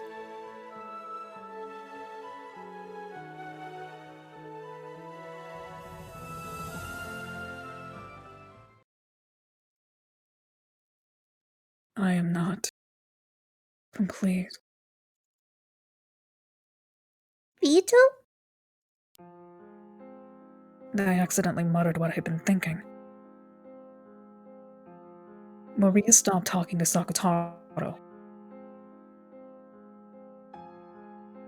I regretted that slip of the tongue that ruined this fun time. But there was a long silence before I could smooth it over. I laughed, but it probably sounded hollow.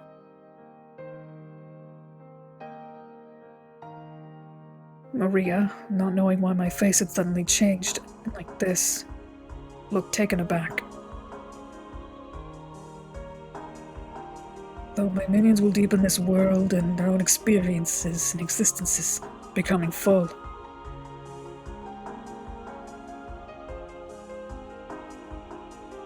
I alone will never be complete.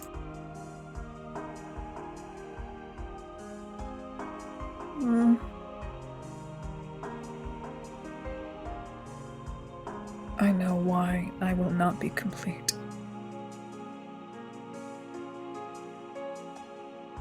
It's because you don't have enough magic power.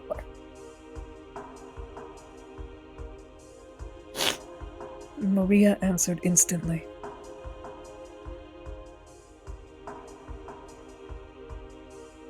Beatrice has lost her magical powers and is unable to regain the strength she once had. That's how the story goes. So, Maria's answer was correct.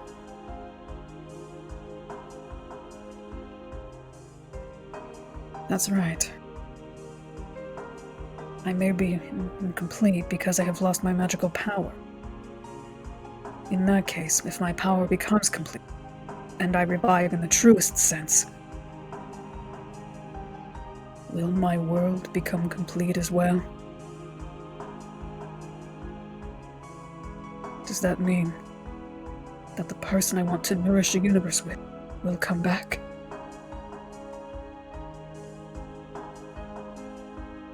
If, as I claim, I really was able to control miracles at will in the past with my magic, and if I succeed in reviving, would that miracle definitely occur?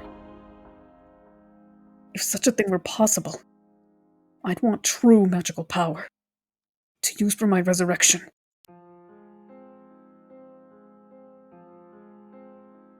That's right. It's because I do not possess enough magical power. Poor Beato. It must be pretty inconvenient with your magic power still weak. I want to get it back. Quickly. My old power. I guess you'll have to do that then.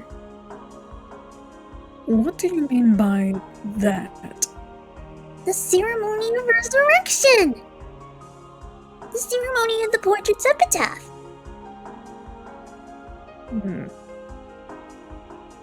If you read that epitaph literally, it does sound like a witch's resurrection ceremony. To Maria, who believes in witches, that epitaph must be a ceremony in itself. Unlike the other family members, it seems that she's not very interested in the location of the hidden gold.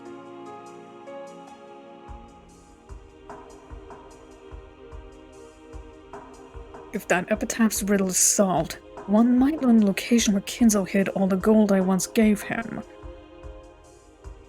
That's the gold you created with magic, right? Indeed. A crystallization of the great magic I possessed in those days. In that case, if you get that gold back, your magic power will go back to normal. Perhaps. No!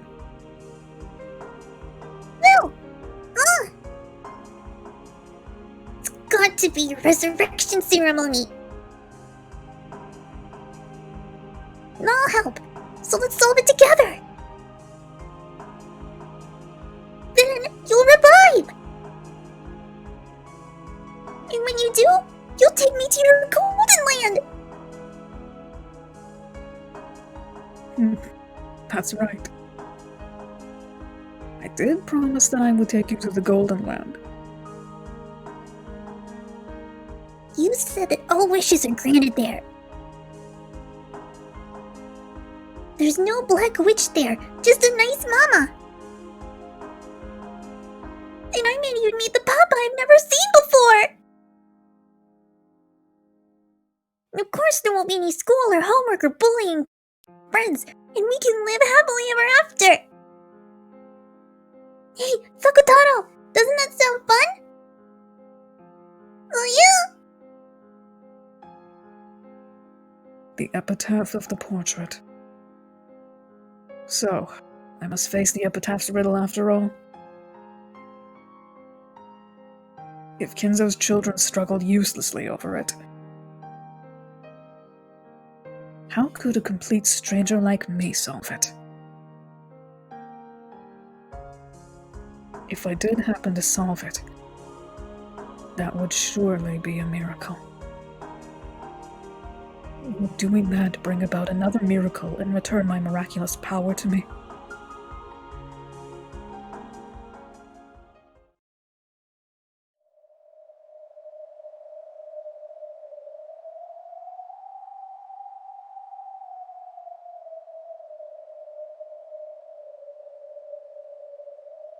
So, well, no, okay, so we have like a good 30 plus minutes left of the chapter.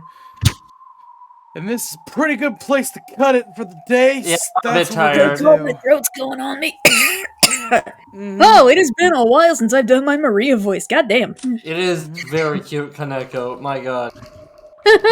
I was just, my brain misheard it. It's like, it's been a while since I did my Ryu voice. I'm like, wait, what? What? When did Ryu Streets arrive? Kaneko, can I get a Hadouken in your Maria voice now? Hadouken! Oh, that's cute. Oh, that's a good. good Did you just say Hadouken? It's Hadouken, right? No, it's Hadouken. Hadouken! It's Hadouken. Hadouken! Tatsumaki Senpukek! How is it spelled? Hadouken! Can I get a spelling on that? I assure there's no I or Y in it. Well, if I can get a spelling, especially in hiragana, then I can read it. Hadouken. Hadouken. Oh, Hadouken. Alright. If anybody else has anything they want me to say in my Maria voice, tell me now, because now's the time, damn it. Nah, I got nothing. I can't read that kanji. Yeah, boy. Wait. I mean, its name is in kanji. It's an ancient special technique. I mean, if I can get it in hiragana. Alright, I have one thing that I'll say in Maria voice. Okay, what's that? Come on in, move on down the road. Just do that. Come on in, move on down the road. Okay, that's really. There you go. Goddamn. Can I have my final request? One request. Can you say what I typed in live general on your Maria voice? I'm wanted in 72 countries for tax evasion. I'm wanted in 72 countries for tax evasion. Yeah. So I would like to ask: Did we get a reasoning for why Kinzo, in the epitaph, wrote down the kill parts? What was the reasoning behind that? Oh, excuse me. What was the reasoning behind that again? Perhaps you will understand this if you solve the epitaph. Oh, okay. I thought assume- Khan said something about it being or maybe it was Shelly said something about it being syllables. Yeah, I thought that was literally exactly explained when Erica was puppeting Battler around. Yeah, I thought it was Battler, just yeah. getting rid of the characters. Yeah. Okay, wait. So what? How does it work again? What syllable? Well, I mean, I think it was take the second and kill. So you take this every second character, and you take every third or something. I don't know. I don't remember exactly how to do it. I see. And somehow, I guess that spells Kumadorian because it's hidden underneath Kumadorian. I think so. I thought it was under the church. No, it was. No, that's something underneath the I hidden guessed, mansion. but I don't think that's right. Oh, really? I was like that. That sounded like it'd be great, a great twist or reveal. Oh, hell, if it's just in Kumadori. I mean, it's somewhere in the fucking tunnels, the military tunnels, probably. So I thought that, I thought that whenever Rosa and Ava found it, I thought that they didn't find Kumadorian. Like, I thought that they were like, oh, I know where it is now, and then would have went to the church, because I imagine they don't know where Kumadorian is. That's kind of the one part I can never figure out.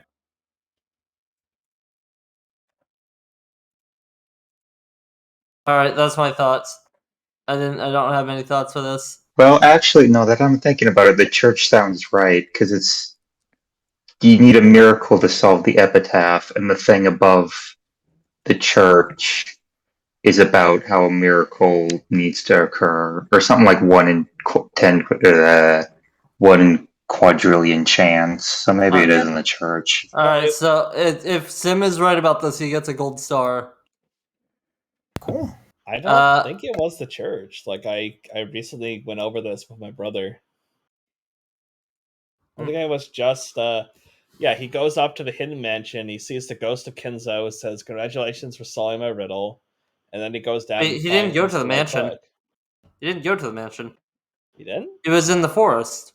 Yeah, in the forest that leads to the mansion, right? Just in the forest. Okay. He wasn't. I don't think he was anywhere around the mansion. He was near the Yushiro mansion. He was going to the hidden Kumadorian mansion. That's what I mean. I don't remember that being a thing. Okay, I might be wrong. I might be misremembering. That's fine. Unless I'm misremembering. I'm still really hoping magic exists, although it's definitely starting to collapse, that possibility. But hey, why are you putting that guy What is there? orange? Why is there no Sato head? Why is there no Sato head orange? Oh wait, you people are seeing this? What the fuck? Yes, you're pulling with no Sato. You're putting in a Sato head. Oh, damn! I just looked on my phone right now. What is with Sato's head behind Vito? Were you pasting this over? There's this fucking post that's like, Osato is on that Sigma grind set, so I'm gonna fucking put Osato's head over Patrick Bateman and get a billion likes. Alright, so I am still... The idea that magic might still exist is still around. Not that it matters in regards to the story, but the fact that it might exist is still around. We still don't know the whole deal with Will. Like, that he's just... And Leon. That's some whack shit I still don't understand. I thought the whole idea of magic being real got dispelled when Battler was reciting the Nox commandments, and Doc Second says no magic. No, it's that the mystery cannot be solved with magic. That doesn't inherently mean magic doesn't exist. The point is that the whole point is that there's a non-magical explanation for what's going on. Right, but there still might be magic in the world. There still might be supernatural deities looking at the game. Yeah.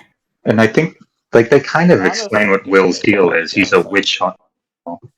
Didn't they explain what Will's deal is? He's like a witch hunter. He's a witch hunter. Who Erica called in to do the thing because she's bored and she's playing with Burncastle, not Erica. Yeah, but it's because she's bored and she's playing the game with Feather in. Yeah, but that's the thing. It's how much of that is actually happening? How much of that is happening within the world? I honestly thought that giving Beatrice a real person backstory was kind of the last nail in the magic coffin for me, because she was someone who wasn't supposed to exist. It's well, no, she existed, and then her daughter became the reincarnation. I don't think there was really any belief that she didn't exist. It's just that what was she is more the thing. Not so much that she never existed. Because we called early on that she might have been the mistress. Yeah, I think I called that in one of my theories. Yeah. Yeah, I think it was kind of a universal, maybe that's the case. I think that's something one of the characters float at some point. Yeah, I think that was an early thing that was also mentioned in the story. Suki-san, I want to see Paul Allen's card. I forgot how to do Suki, so I cannot. Genji. Oh, was it just no? It wasn't Genji. It was basically. It was deep. It was deeper voice. Genji. It was deeper Genji. What? Imagine smoother Genji. Sato. Like something like that, essentially. Smoother Genji, but fun. Oh, hold on. No Sato. Yeah, about it. Crunchier. Really crunchier. Mm-hmm. That's pretty well, good. No, though, actually, maybe I misheard. Maybe not crunchier. I'm honestly enjoying how this is all playing out.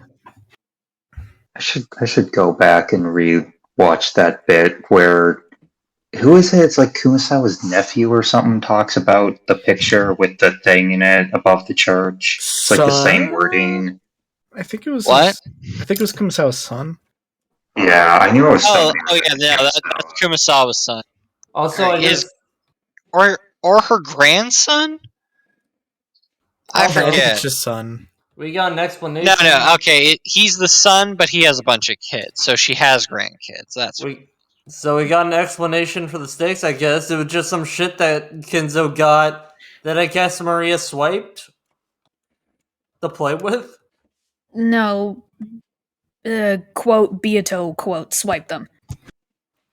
Right. I just remember like the concept of like a witch stealing your stuff because you're forgetful is something that really resonated with me. Because when I was a kid, I could have sworn that people were stealing my fucking homework papers because I would just lose them. And I was like, people are stealing them. There's no way I misplaced them. And then, yeah, I misplaced them. No, Shelly, it was the goblins underneath your bed and in your closet. No, Chelly, it was sexually aggressive blonde women. Oh yes, with crazy clothes. And they're always flirting with you. Lose something in high school? Blame the blonde, overly hype sexual woman. Ma'am, I lost my homework. Can I check your backpack for yours? And she just does that thing where it's from the one movie and she's just sitting in the chair, leg up. You see the blur, leg down. You have to lick my feet first. What? I don't know which movie this is. I don't know where that came from, honestly. Is this a porn? It's like a foot thing. Oh no, we're not talking about feet on this, this Christian I stream. think it was like Lethal Weapon or something that did the cross legs. That was not Lethal Weapon. I know what scene you're talking about. Not Lethal Weapon. But you talking about Basic Instinct? Because that is not a feet thing. That's the legs thing. Yeah, my bad. I still remember when someone straight up ganked something from mine. It was my MacBook Pro laptop charger. Did like, you just they actually did say you steal got ganked? Yeah, my shit got ganked. So, keeping it Umineko related, has everyone got every Umineko thing out of their system? Yeah. I think we're talking about stuff getting ganked from us in high school. All right. So, Orange, do you want to do an outro then? Uh-huh. I can't believe Dookie-san likes his card better than mine. Mine's better. Here, really quickly, I'm not sure how the fuck it's gonna show up on the stream. Will it? I can't. It's very inconsistent with what it actually wants to do. The thing I want it to. That's unfortunate. I think I'm just seeing the smoking room. I know. I'm trying to get it so it shows the fucking Photoshop thing. Is that a smoking room? Yeah, that's the witch's smoking room. Shit. I thought it was a tea room. No, the tea room looks like a tea room. Yeah, there's it's the, got a there's big the finished table. product. The snozberries taste like snozberries. Here, shout out to Project Tiger's Umineko Minion crossover fan art. No! That I have been graced with in the Discord chat. I'd rather look at Minion's butt than look at that.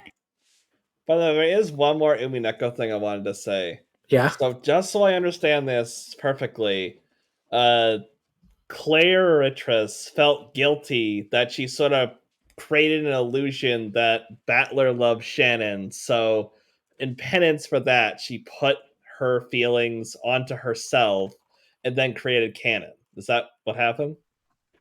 Yeah, pretty much. Yeah, she repressed the feelings for Shannon. Yeah. She took Shannon's feelings for Battler, whatever that means. It just means that and she created canon to apologize. Well, no. I mean, actually, I understand what that means. It means it takes away the feelings of heartbreak away from her and puts it on herself. No, but I mean like in a physical, non-magical sense. Oh yeah, actually, I have a question for Khan now. Khan, What's up? what was your explanation again for why? Like, okay, so say that Canon just is Shannon. What exactly is the explanation for the rest of the people going along with it, like the rest of the servants and Kinzo and all that? They were in on it and knew the whole time. They just didn't want to go ahead and shatter the illusion of an already frail mind. Okay, you think they're just pitying her? That's not pity. All right. You think Kinzo would play along? Does Kinzo even know? Does Kinzo even know what Canon's deal is? Kinzo's kind of crazy already. Yeah. Yeah. So you think that they're just doing it because they don't know what else to do? It was really. Shannon, honey, you need some help. Damn! He's not wrong. No, that's super right. He It's needs super help. right, but He is damn. right, but tactful. I don't know how else I don't know how I could be more tactful about that. She needs help. I mean, a This is not cyan-haired healthy. witch made her believe that someone loved her for the love of her life. That's I like mean, that's nothing- probably her. That's probably just her talking to herself, thinking that she's multiple people. All right, Mister. There's actually magic. Sure. No. Again, the idea is, I don't think magic is part of the mystery, but I think that there might be magic observing the mystery. I'm Look, sorry, It's a but magical mystery. Look, you guys have played Killer at 7. It works like that. Well, Does it? I have not played Killer is So 7. you should probably not The spoil killer it, is but that- 7. But that being stated, I just find it funny that like Shelly just kind of comes back with like alright magic boyfriend like so aggressively. Okay. Excuse me, princess. It just came in my head as a zinger. I didn't mean anything of it. It's fine. Wait, it just came on your head? Alright, I'm gonna free everybody head. from this sex prison. Good night, everybody! Good night, everyone! Nope. Noir already did his shtick about Beaglesaurus, but hey, go read that. Why the fuck not? Support the guy. He likes to write stuff. It's cool. Mm-hmm. I like to write stuff too. The only problem is I haven't publicized anything yet, but maybe someday. Good night, everyone. Good night. Night. By the way, Bye-bye. I have like a goofy side project